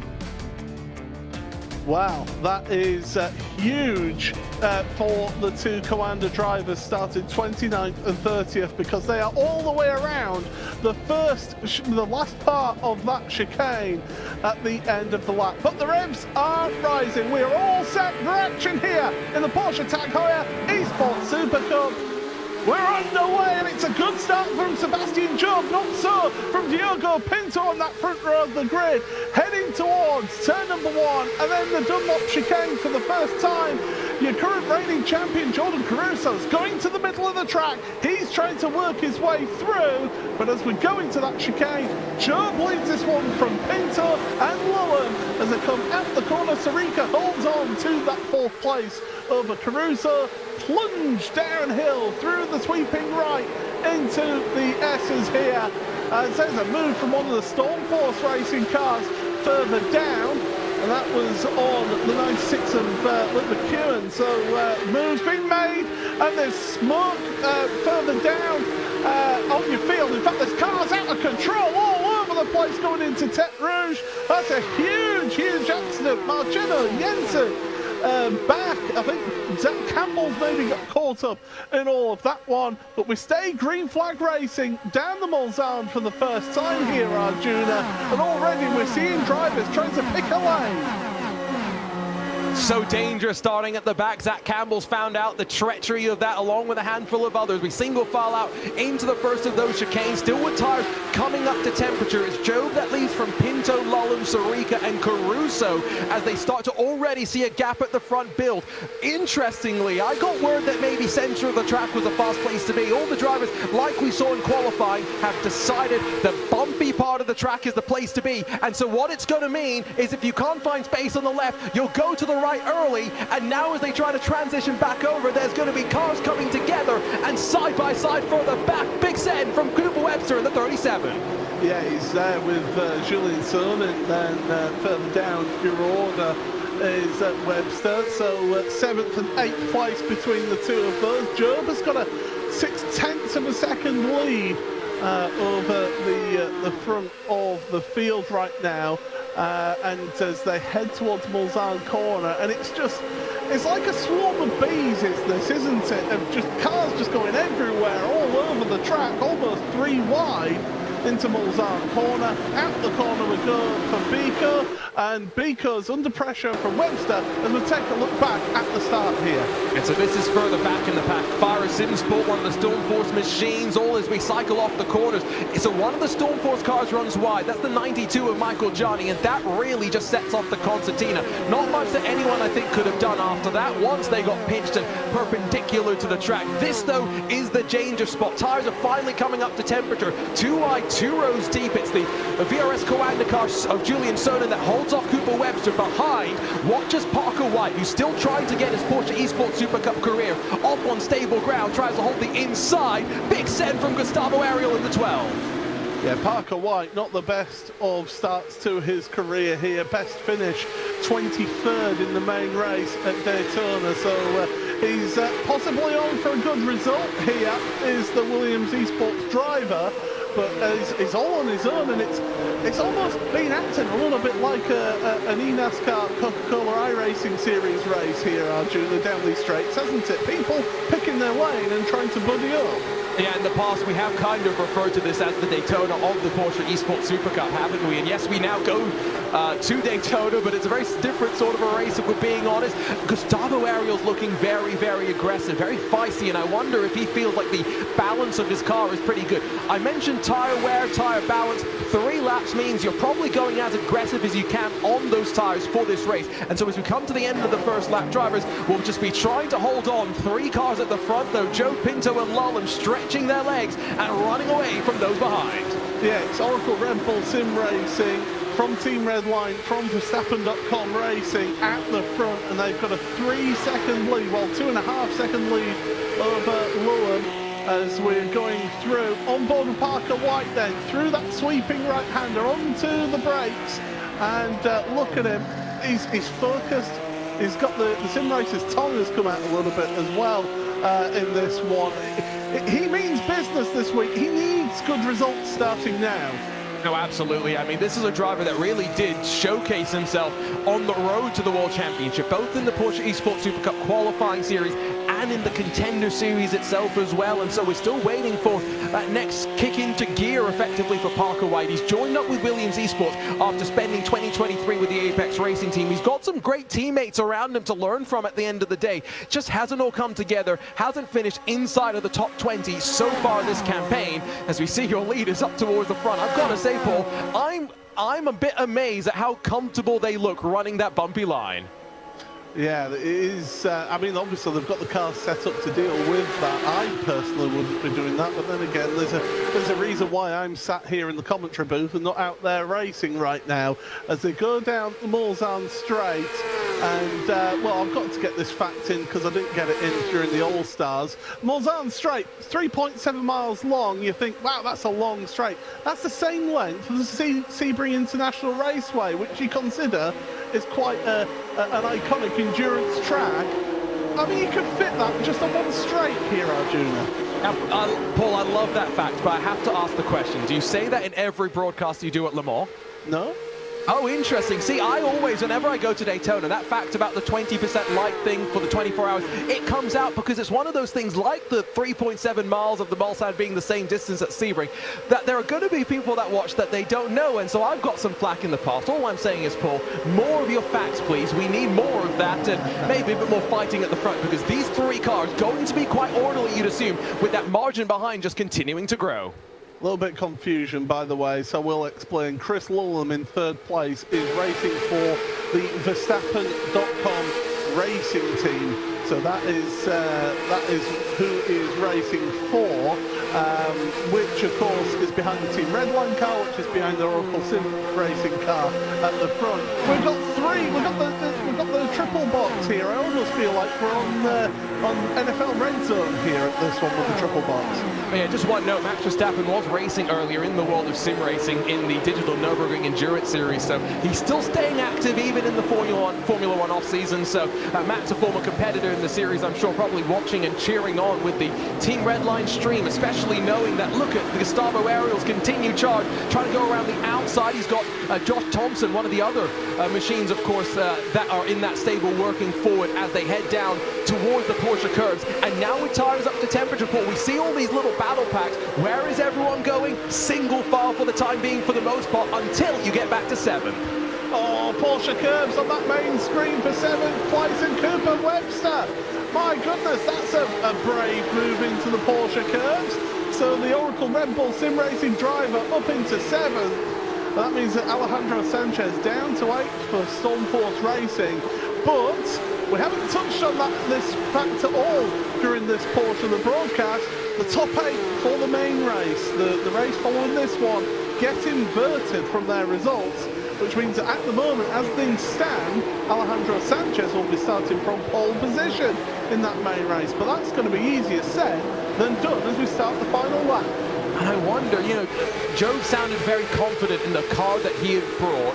Is there maybe some setup magic that they have found to be able to give them a little bit more speed? I mean, Gustavo Ariel's gained a couple of spots. It's not like he's rocketed through the field. But after 2 laps, Paul, to be 4 seconds clear, yes, I know there's been fighting. And Moreno Sorico, whose Duracell livery, by the way, looks spectacular, is trying his hardest, but he can do nothing in his attempt to try and close on the leaders. Last time by, leaders 7/10 quicker than those chasing them down. Absolutely incredible pace from the front three. And of course, you mentioned it, if Sebastian Job gets the win here, that'll be 4 race wins in a row. I am including sprint races in that. I know the main race is the important one in terms of counting race wins, but it'll be 4 races in a row if Sebastian Job can hang on to that. That's easier said than done, because Pinto wants to fight for a championship as well. Yeah, and again, we've got that mid-season tournament. Joe's yourself admitted that he's not 100% confident that he'll finish those races, let alone get good points out of it. And so, Pinto's, yes, 50-odd points back in second in the championship, but he's still maybe one of the more realistic contenders to try and fight his way forward. Still early doors, yes, in the championship, but like we've been saying, 7 rounds as compared to the longer seasons we're used to. Every point even more important this year, Paul. Yeah, absolutely. If you so much as have a bad round here this season, that will be exacerbated compared to previous years of Porsche Tag Heuer eSports Supercup. Here comes Alejandro Sanchez, 7th place, back ahead in that Stormforce Racing car. Cooper Webster, though, is going to be getting the better run out of that second chicane, and it's right up in the draft there. You can see the cars in each of those boxes moving around on track, all trying to either block the moves or to try and break the draft. Webster's looking, but well, Johan Half has moved up into 8th place. He's going for 7th place. This will be 2 places gain if the Frenchman can do it. Johan Half, my goodness, this could be a great opportunity for the Apex Racing Team driver. He's had a rough week, but he's looking to put the troubles aside and focus on the track action. He's alongside, of course, of Sanchez. This the fight for the inverted pole position, effectively. How much do you really want to move on forward? We're not going to go 3 wide, surely. The red line machine behind, going to shortly back out of it. Maybe not. Josh Thompson still thinking about it as the race for 4th intensifies. Caruso goes defensive, and now Pico in the Gulf liveried entry for Williams Esports tries to go the long way around and ran out of room, and the door slam shut. Speaking of running out of room, Cooper Webster nearly losing that 8th place. Johan Haas dropping down behind Gustavo Ariel in all of that. So that means that Cooper Webster's on the provisional pole position spot. As Webster is, Caruso is under pressure then for 5th place because Pico's making the move in that Williams Esports outfit on the bottom right-hand corner of your screen. And Pico's going to do it, you know. He is through in the Porsche curves. Meanwhile, through the exit of the Porsche curves, it's Sebastian Job. I mean, my goodness, you cannot ask for much better of a start to a season than what Sebastian has had here.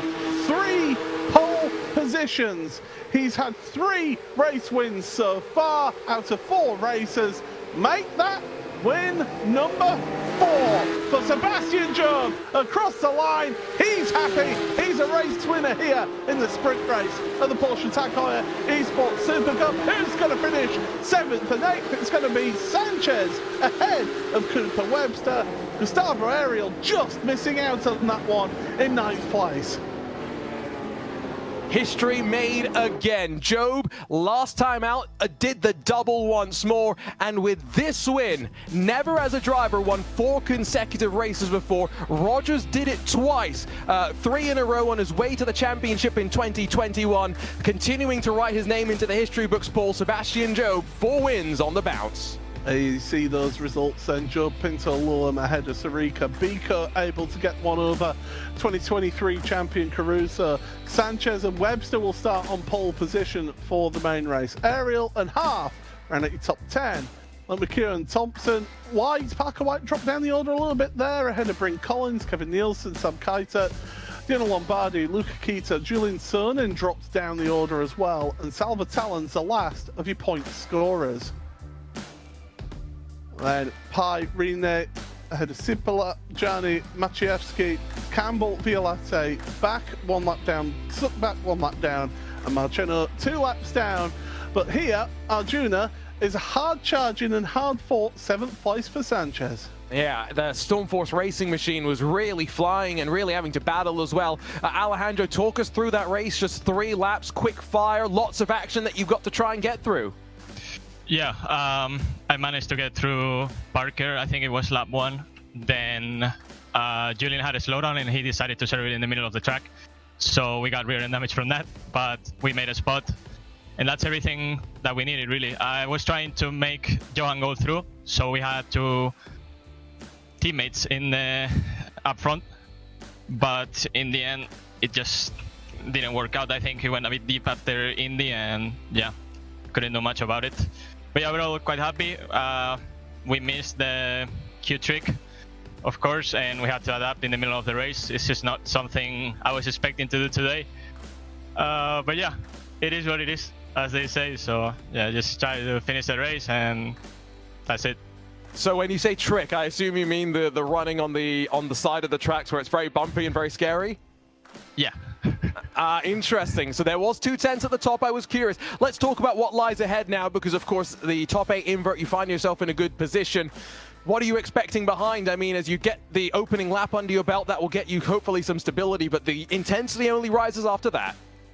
Yeah, I just want to stay alive and without a damaged car, and hopefully stay up front, because that's where you make the decisions. But yeah, having so many red line cars around, it's not going to be easy. Of course, they probably work together as they should. And yeah, we just do whatever we can, really, and just hope for the best. Well, you finished decently here last year, not doing too badly. Let's see if you can grab another podium. Congratulations, Alejandro, on being in a great spot. Let's see if you can convert it. Thank you very much. Alejandro Sanchez, the chance to try and go from the front. Let's see what Jordan Caruso's feeling after, well, I can only imagine what was a tense couple of closing moments to that race. Alessandro Pico got it done. How are you feeling about that, Jordan? Yeah, I mean, I should have gone to the left, so I had the outside for that right-hander, because it puts you on the inside for the next one. Because after last year, I was a bit traumatized by hanging around the outside. That's where I almost lost the championship. But, I mean, yeah, it was sort of tough with the two Williams guys coming down the back straight. Yeah, Alessandro gave Moreno a nice bump, which helped him a little bit. But, no, I mean, happy to be at least sort of consistently near the front, scoring decent points again. But it's, yeah, going to be hard to compete with the Red Line guys. You know, behind the scenes, you've been working with Coanda Esports a little bit in terms of some setups and stuff. I got to ask, did you guys get the trick in qualifying to run the sides of the track, or were you caught off guard by that too? Sides of the track? What you guys were doing in the race, the bumpy part, where you probably shouldn't be racing. I didn't even know that was a thing. I was just following the draft. There you go. So we learned that two teams have to figure it out on the fly, Paul, and the defending champion Jordan Caruso still in a great spot. But I've got to say, fascinating to find out, you know, even with how much preparation all these teams are doing, some teams are finding tricks that others just can't. Well, I mean, this is the competitive knife edge that these teams and drivers are all working at here in the Porsche Heuer eSports Supercup. It is fascinating to see that, and interesting to hear about the teamwork going on there between Sanchez and Half. I mean, Johan Half does have good memories of this venue, it must be said, from last year getting a main race win here. Well, we've had the sprint race. The top 8 from the main race are inverted. We've got 6 laps, double the length, and you've touched on it in your interview with Sebastian in qualifying there, Arjuna. I think tyres are going to be a big factor towards the end of that race. No, absolutely. You know, Sebastian also said track temperature is going to heavily influence what we're going to see. He said it was, what, 39 degrees Celsius or so at the end of qualifying. We're at 44 degrees Celsius right now. That's a jump, and I can tell you from All Stars, I felt that similar jump. It was difficult. If you want information, do head on over iRacing.com/PESC for information about where the drivers are going to be racing, the points in the championship, even the All-Stars, because you want to keep up to date with them. That's been absolutely fantastic. iRacing.com/PESC. But here is your starting grid for the main race here. And it is Cooper Webster and Alejandro Sanchez continuing their race battle from that sprint race. They'll be starting on the front row. Caruso and Bico row 2 with Sarika and Lulham on row 3. Row 4 for Pinto and sprint race winner Sebastian Job, with the 5th row of Ariel and Half. McEwen and Thompson rounding out row number 6. Parker White and Bryn Collins then on row 7 ahead of Kevin Nielsen, Sam Kaiser, Dino Lombardi and Luca Kita round out row number 9. Row 10, Julian Soden and Salva Talons. Oscar Pye moved forward up onto row 11 ahead alongside Oscar Irine with Matti Sipila and Michael Jani. Then Jakub Maciejewski and Zach Campbell caught up in that incident in race 1 after starting at the back of the grid in that first race. Quentin Violate, Lasse Bach, Matthias Stuckbeck and Simone Mania Marcheno, all those drivers affected from that lap-on incident. But we're getting ready for the start of this one, Arjuna. It's difficult to call this one for me. I have no idea what to expect. I think it's going to be interesting how now the likes of Joe Pinto and Lulham can work on forward. I have no idea really what to expect from Sanchez, Caruso, Bico and Sarika. Are they going to work together to prevent those from behind working forward and breaking away? Because, Paul, once the draft is gone, it's gone. There's no closing based on what we saw in the sprint race. And there you see the drivers having to start around the final chicane here at the back of the grid. That's another disadvantage of starting at the back of the grid. Simone Mania Marcheno has to do the final 2 corners before he gets to the start of the race. But drivers are all set. The engine revs will rise, and we are all set for the main race of round number 3. Revs rise! And it's underway. Great launch from pole position for Cooper Webster. Sanchez didn't get the best launch off of that one, and Cooper Webster is going to have to try and defend from Jordan Caruso, because Caruso's coming through into second place. Coming through turn number 1 we go. It is Webster from Caruso, and then the battle in Bico and Sanchez through the chicane. can we all keep it clean this time after what happened in the sprint race as we go down the S's then for the first time. Cold tyres, even if it is a hot track temperature, you still will be feeling a little bit of movement under the car at the start of this race. Look at those cars. There's a car losing control, one of the Stormforce racing cars, and it's Salva Talent who got involved in that one. He's lost it towards the back of the field. At the front, though, they stay as they were. You can only imagine some of the choice words people down the back are saying, because it's some of the same cars that were involved at the end of at the start of the sprint race, rather, involved here at the start of the main race. Look at them diving, juking. It's all about the draft racecraft now. It's a very specific form of racing that we don't often get to see. Who's going to figure it out the quickest? That's where the likes of Parker White, maybe, and even Bobby Zelensky in years past, we've said, maybe have had slight advantages. Still cold tires, let's not forget, as we work out of that first chicane. A tidy run through most of the field, though, confirming Salvatalen's Matti Sipola, the two cars back in pit lane after the drama at the start. So I think Jakub Maciejewski as well has got some serious damage. He's fallen back at the rear of the field, but it's Webster from Caruso, from Sanchez, from Beaker. Sarika's there in fifth ahead of Llewellyn Pinto. Job hasn't moved at all from where he started in 8th place. So on the positions gained for Caruso, for Johan Haaf, for Luke McEwen. Bryn Collins is up 3 places from where he started here. Gustavo Ariel's lost 4 places.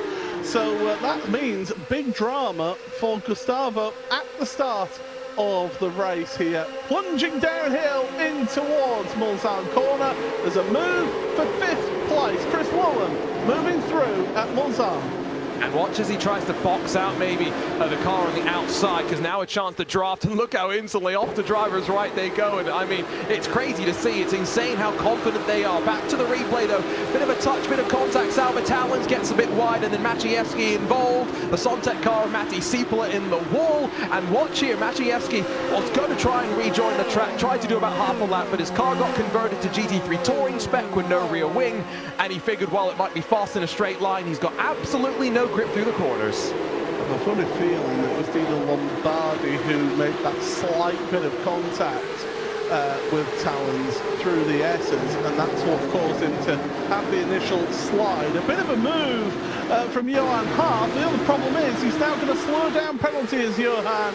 So not a good one into Arnage. He's there on the right-hand side. Everybody's having to work their way around him.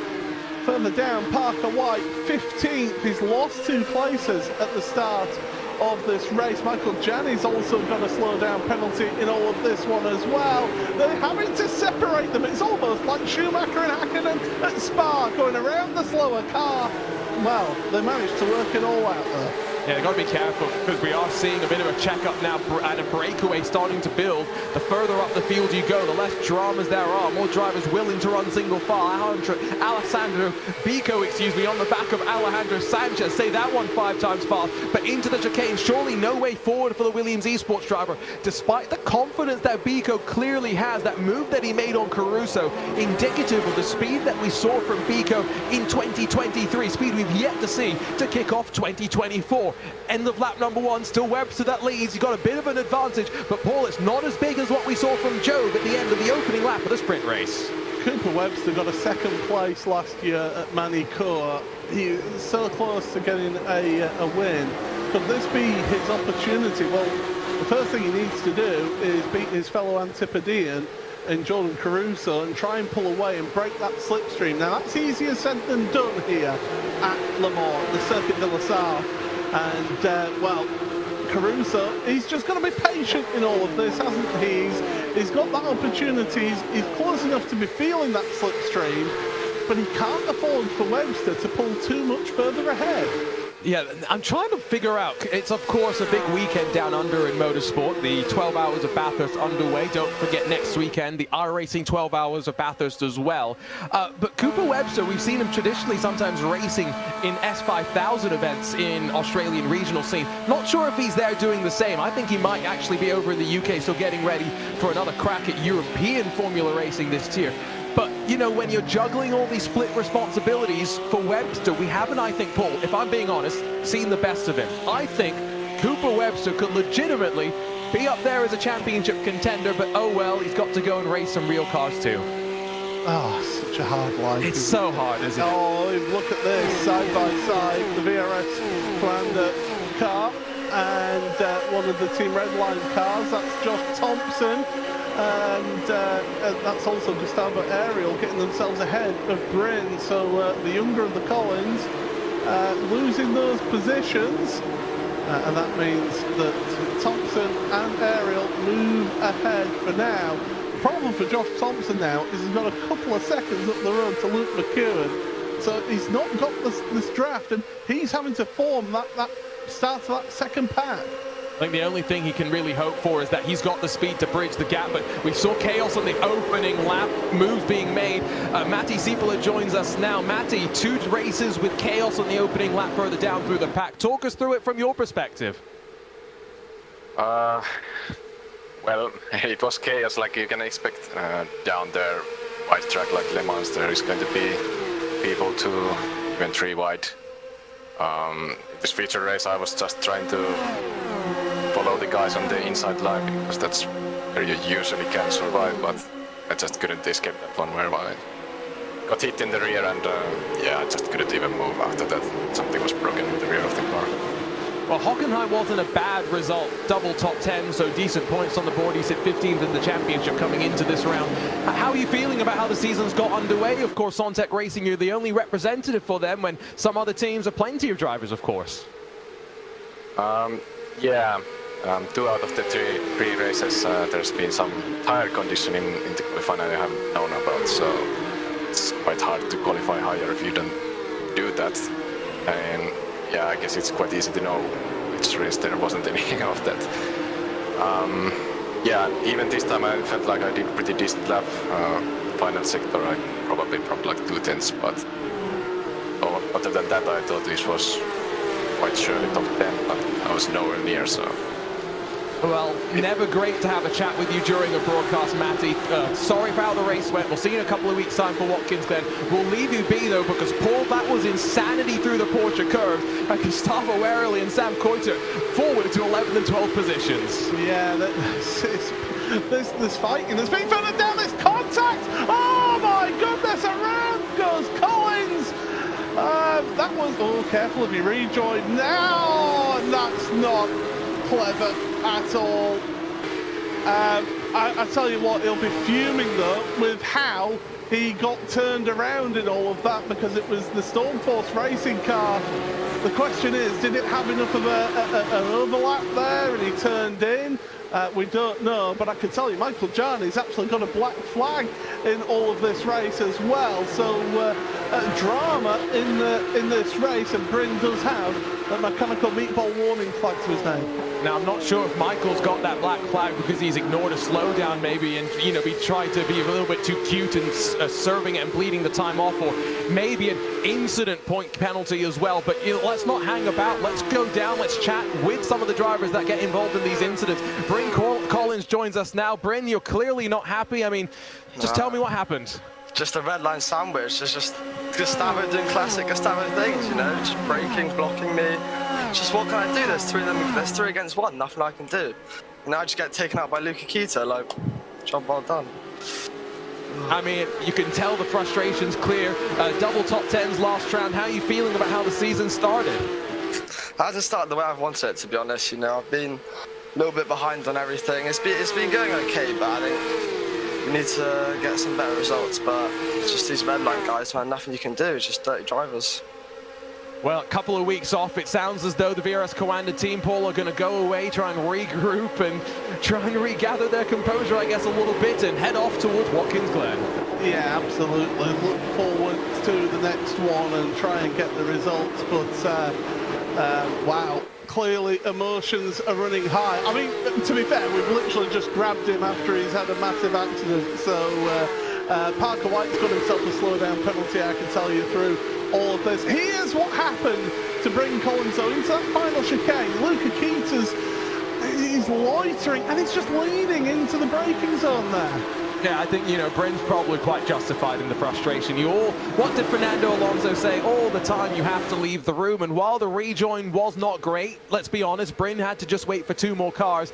I'm not trying to excuse it, but I think everyone can appreciate his frustration, his desire to want to just get going as quickly as possible, especially when you're as frustrated as you are. And well, I guess that's a good thing about sim racing. Sometimes, Paul, we don't get emotion, we don't get the rivalries. We've got some building here, and we're bashing down towards Indianapolis. Oh, door banging down towards Indianapolis between Sanchez and Lullen.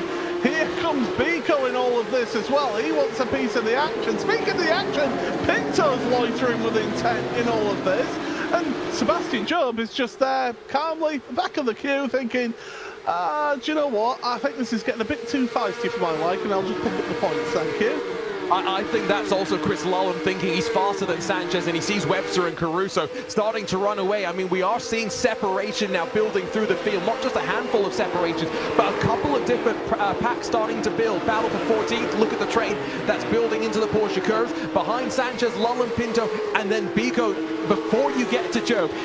Job is showing us right now his willingness, Paul, not to overdrive. It would be easy for the Job of the past to be desperately trying to go, you know, for another win, to continue the streak. The wise Sebastian Job, the elder Sebastian Job, as crazy as it sounds to say, is really thinking long-term championship gains. You know, I actually raced against Sebastian Job 9 years ago in a touring car series, and he was a very young man then, I can tell you, and he would have made that move. He would have just gone, yes, stick a nose in there, and before you know it, I've been involved in an incident. This just shows the sign of maturity, the way that we've seen him progress in his career. It's been great to watch. Oh, there's a car spun around at the back there. That's one of the Altus eSports cars having a big spin. That's Simone Mania Marcheno, who's in 24th. And here's the interesting thing. We get points down to 25th, but there's only 24 cars currently running in this race. So if somebody can get out of the pit lane, they can get themselves a single point. And I mean, we jumped straight to chat with Bryn Collins. He was probably looking at the replay, talking with some of the team behind the scenes, maybe Pash Gergis. I'm not sure who else is helping spot and counsel some of these drivers. But, you know, maybe now they're helping, talking through the situation, waiting for the repairs to finish. And like you said, only a six-lap race. Let's go out there and get a couple of points. Because even if you're not fighting for a championship, top 10, of course, get prize money. And ultimately, the best situation, we talked about Gustavo Ariel winning the final race of the season last year to lock himself into next year's Porsche eSports Super Cup. Those are sometimes the stakes you've got to be thinking about. Every point matters in this championship, and as we've kept on alluding to, the compressed nature of this season means that you've got less opportunity to get those points. So pick up every point that you possibly can in these races to get yourselves the best chance of a championship. Now, speaking of championships, the 2023 champion, Jordan Caruso, is starting to look a little bit more lively at the front with Cooper Webster. So it's the battle of the Antipodeans at the front. Meanwhile, Alejandro Sanchez in third place is trying his best to hold back Chris Lullen, Diogo Pinto, and Alejandro Biko. But we're going to give you a little bit of buzz. Full throttle action here as Caruso goes for the lead.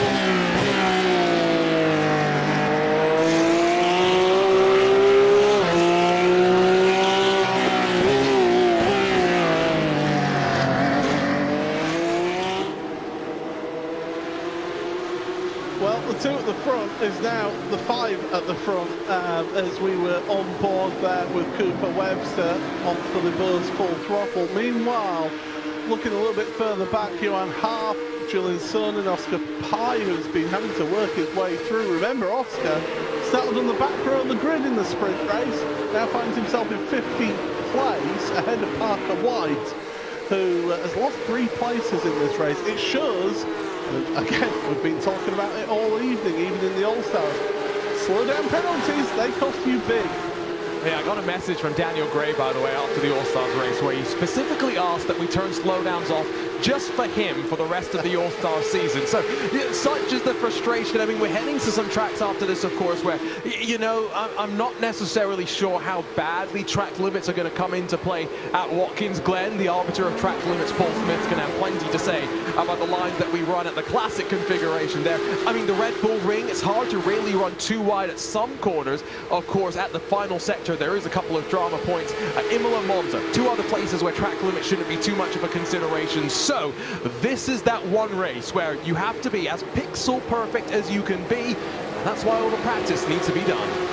You say about Imola not being really a place to be worrying about track limits. It is one of the most brutal tracks to pick track limits up at as well. Johan Hart's got a slow down penalty at this stage of the race. He's had issues out there, but will be back up and running to speed. But that lead gap has extended a little bit to 7/10 of a second for now, so they've just separated away here. And well, Arjuna, unfortunately, we're getting to speak to another driver. Yeah, poor Salva Talents has to talk to me. Never a good thing, Salva, especially mid-race. But talk to me about what happened. I mean, it looked like you went around, nothing much you could really do. Yeah, I mean, I just tried to take it easy on the start, as we should be, like as we should do on this series, but you know, you always have some sense and some stuff like that going on. So yeah, I got hit from behind. I got pushed towards the dirty line, and after the hit I was sliding the tires, and once you get out of the line, yeah, it's over. I lost the car, I couldn't do anything for saving it, and yeah, I went into the racing line and I got picked by some other drivers. I feel bad for them because obviously they got damaged as well. But yeah, I don't know, another bad day in the office for me. So yeah, not the best thing. You say another bad day, but let's talk about, you know, the fact that in previous years you joined the championship, of course, for the first time in 2021, finished 20th, 2 consecutive 11th place finishes in the championship there since then. How do you evaluate the starts of the season in terms of, I know it's been difficult, but in terms of the competition, where do you think your own speed has been? I mean, I'm not really happy about my performance on qualifying, which is basically the most important part of the championship. And you know, it's not easy to start from the back. I've been starting on an average of P20, and you know, that's not great. So I'm not really happy about how I'm performing on those situations. I know I need to improve, but yeah, I mean, most of the times if you get like a clean race, you can get some points, but it's not the case on these last races. So yeah, we'll have to improve in that way when it's round. Well, hopefully, Salva, we're not talking to you during the race at Watkins Glen in a couple of weeks' time. Go off and enjoy this week away to try and regroup, and best of luck for the rest of the season. Thank you very much. There we go then. That was unfortunately getting to hear from Salva Talents at this point of the race. One thing I can tell you, Bryn Collins has gone back out of pit row and is back running, so I think he needs to do 1 lap to be able to get himself into 25th place. I said, if you've got damage like that, get yourself back out and get repairs done. Meanwhile, at the front, Jordan Caruso has been putting the pressure on Cooper Webster, but not being able to make any moves. And we're about to start the last lap of the race here, Arjuna. Where do you go for that move? Is it down into Indianapolis? You go as soon as you can. I don't think you can really wait too long. This is the kind of situation. You look at the 2 drivers, look at focus on their face, and trophies behind, of course. Cooper Webster in the background, coming off his first car racing championship in the Formula 4 Indian Championship at the end of 2023. I think Caruso recognizes if he gets the chance, he goes for it. This is the closest he's been in quite a while to the back of the Oracle Red Bull sim racing machine. 1 more lap, 8 and a bit miles, 33 odd turns to go. Caruso only needs 1 opportunity to get to the point. Sebastian Job, 6th place, your sprint race winner. Doesn't look like he's going to be getting a race win in this main race, but I'll tell you what, if I'm him, I'm happy being in 6th place right now behind his closest championship rival in Pinto coming into this round. Let's just have a look. If things finished as they stand right now, Sebastian Job would have a 53-point lead over Diogo Pinto, and then it's the 96 Luke McEwen, 3rd place. What a debut season it's been for him so far. Johan Half would be 4th if things finish as they stand right now. But we're going down the Mulsanne straight for the final time, and Half 4th place in points as things stand. But the race leaders are heading towards the Daytona chicane for the first time. There you see them in the distance. They are looking to make some moves. I can tell you, Arjuna, Zach Campbell, Bryn Collins, Quentin Violette and Marcheno all have a slow down penalty at the same time. And they're all down the back, just at the end of the day, trying to get to the end of the race. But it shows those track limits are still so easy for the best in the world to hit. And you look backwards from your race leader, Caruso closer than he's ever been. And for the first time, Webster with the need, the feeling that he must cover the middle for a second. Watch as Caruso closes just that little bit more. Not close enough, I think, to go for the move. Behind, McEwen boxing out Sebastian Job. Job back to 7th, and I think may have lost a little bit more ground. Oh, Job, yeah, just losing that place. You're absolutely spot on there, Arjuna. And he has dropped back that little bit. And here comes Caruso now to the middle of the road. We were wondering when they were going to do this. And well, it's on the last lap of this race. And what a main race it has been. 3rd place is heating up as well. Sanchez, oh, they're all going to go into each other there, aren't they? At the Mulsanne corner. And Caruso had to back out of the move for the lead because Sanchez was right there ready for the picking. Here we go. The run towards Indianapolis for the last time here this week. Caruso's going on the defensive. That's allowing Webster to run away here. This could be crucial for your 2023 champion. Lulham, he's getting involved in this one. He wants a podium in all of this. 3 into 1 does not generally go at Indianapolis. Onto the brakes, through the left-hander that's cambered in your favour. Lulham runs out a little wide. He's still got that little bit of an overlap on Caruso, and Caruso's having to leave the space there, Arjuna. Yeah, it was all lost, I think, though, in Indianapolis for those behind. I think Webster now cannot be overcome. He has got the gap, he's got the margin heading to the Porsche curve. He has got to just hold on to his car. Those behind have got to worry.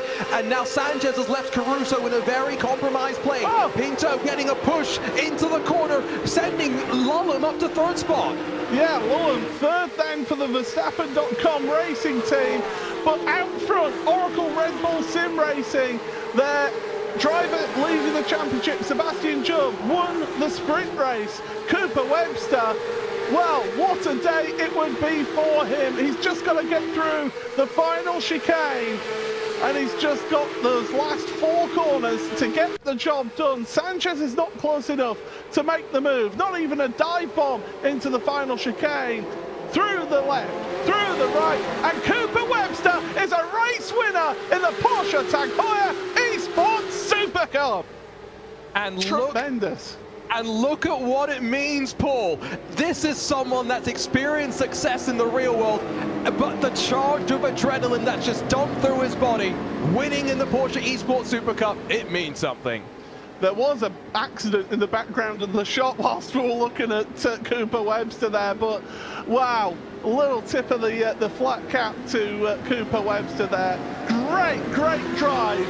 Started at the front, didn't lose the place at all, and he takes race victory here in the main race of the Porsche Heuer eSports Supercup. We'll get to hear from our podium finishers in just a few moments as we enter the Bose post-race show.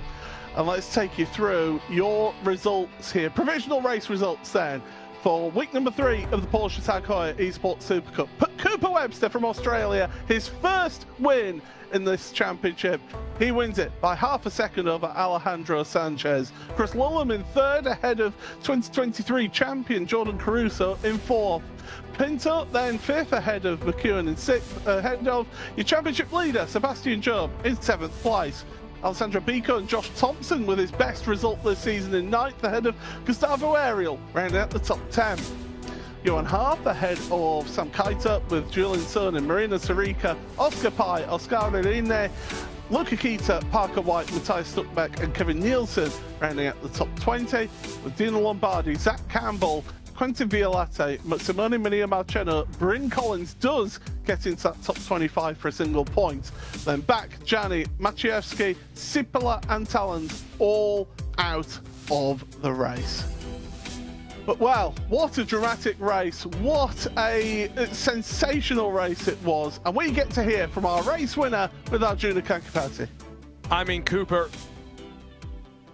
we were going to grab a chat with Cooper, but I think he is so excited that he had to get the headset off. He had to express the emotion. Such is the thrill of victory. Look at him right now, sweat dripping from his face. Let's hope that we can get a copy with him sooner rather than later. He's getting the headset back on. He's waving his hands, hoping to be dragged back in sooner rather than later. Cooper Webster standing by. Cooper, so excited about the win. Tell me what that means to you. Yeah, no, I'm really freaking happy about that because yeah, it's been a long time coming. I've come close over the years in this series, and you know, this time it just all fell into place, and you know, it wouldn't have been possible without yeah, all the boys in Team Redline and Red Bull. They massive help to get to this point, and I wouldn't be able to do that without them. But yeah, just to lead the whole race and then to stick it on the last lap, I'm over the moon because that doesn't happen at Le Mans. No, it does not. And we were saying, Cooper, often we don't feel like we've seen the best from you in the series because you're juggling so many different commitments. I know in the off-season you went off, you won your very first car championship, the Formula 4 Indian Championship. What does it mean for you to continue to be able to achieve success, both in the virtual and real world? It's not easy to do, is it? No, it is pretty tough, especially when you know, both commitments are full blast. But yeah, the start of this season, it didn't go off very well at Daytona, but you know, I learnt from that mistake, and so far it's been really good. The last round and this round, just qualify at the front, and then yeah, be there for the feature, which is what I did in this race. So yeah, I'm super ecstatic.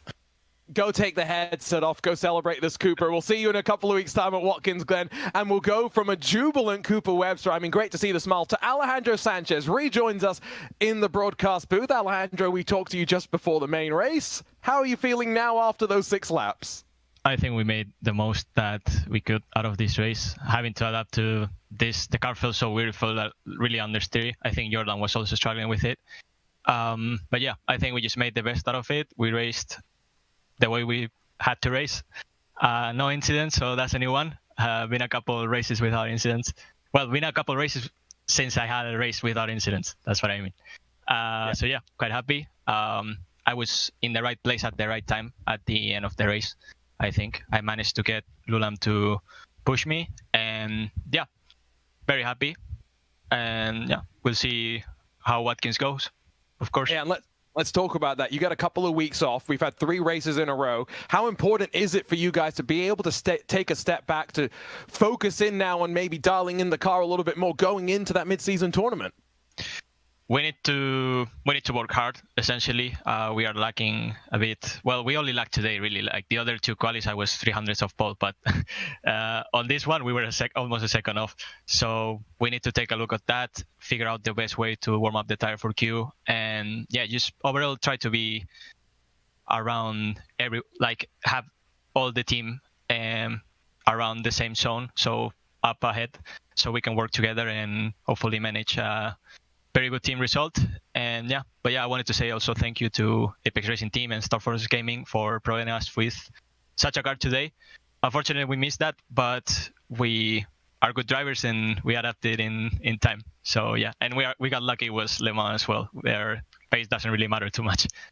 Adapting on the fly. Enjoy the week off, Alejandro. I know you'll probably still be busy racing nonetheless, and we'll make our way over to the final step of the podium to wrap up our post-race interviews. We'll join Chris Lullum in the Team Redline Verstappen.com entry. Chris, I mean, that looks like a lot of fun. 3 positions gained over the course of the main race. How do you feel about how that race went for you? Yeah, no, it's definitely a bit more stressful than the first race, the sprint race.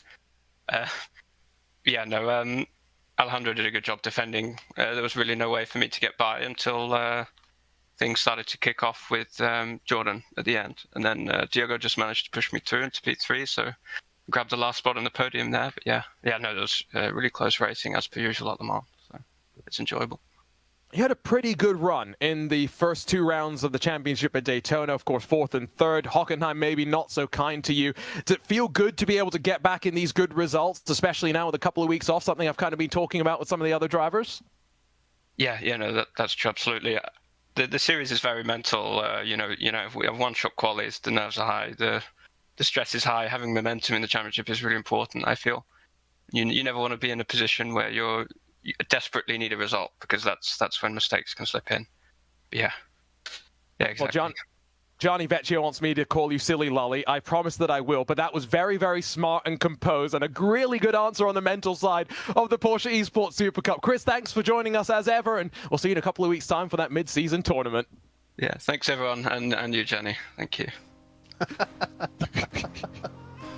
Well, there we go, and here is how the points stand coming out of this one. Of course, provisional race results. Sebastian Job, 50 points clear going in towards this mid-season really sort of interesting format that we're going to have at Watkins Glen, ahead of Diogo Pinto. Luke McEwen, debut season, up there in 3rd place. It's a tremendous performance for the start of the season for the young Apex Racing Team driver. Yeah, and of course, let's not forget that mid-season tournament, the points format's slightly different. It's the sprint race format rather than the main race, so less points, or rather less positions get points, the distribution mixed up as well. And building to the season finale, that's a pair of main races, so more points on the line. So many new complications to think about, and one thing just to note going to that mid-season tournament, which is going to be a blast at Watkins Glen, Paul, Championship League came down by 1 point today, despite the fact that Job had a great run. Pinto kept him honest. Yeah, he certainly did. Don't forget that 2nd of March is going to be 2 weeks' time for that mid-season tournament. We'll go through the details of how it works at that time, but my goodness, that was going to be looking forward to that one, because it should be a really one that could mix things up. From everybody here, thank you so much for joining us for this round of the Porsche Tag Heuer eSports Super Cup. For myself, Paul Smith, from Arjuna Kankapati, and everybody on the team behind the scenes. We'll see you in 2 weeks' time, March the 2nd, same time, same place, for the Porsche Tag Heuer eSports Super Cup.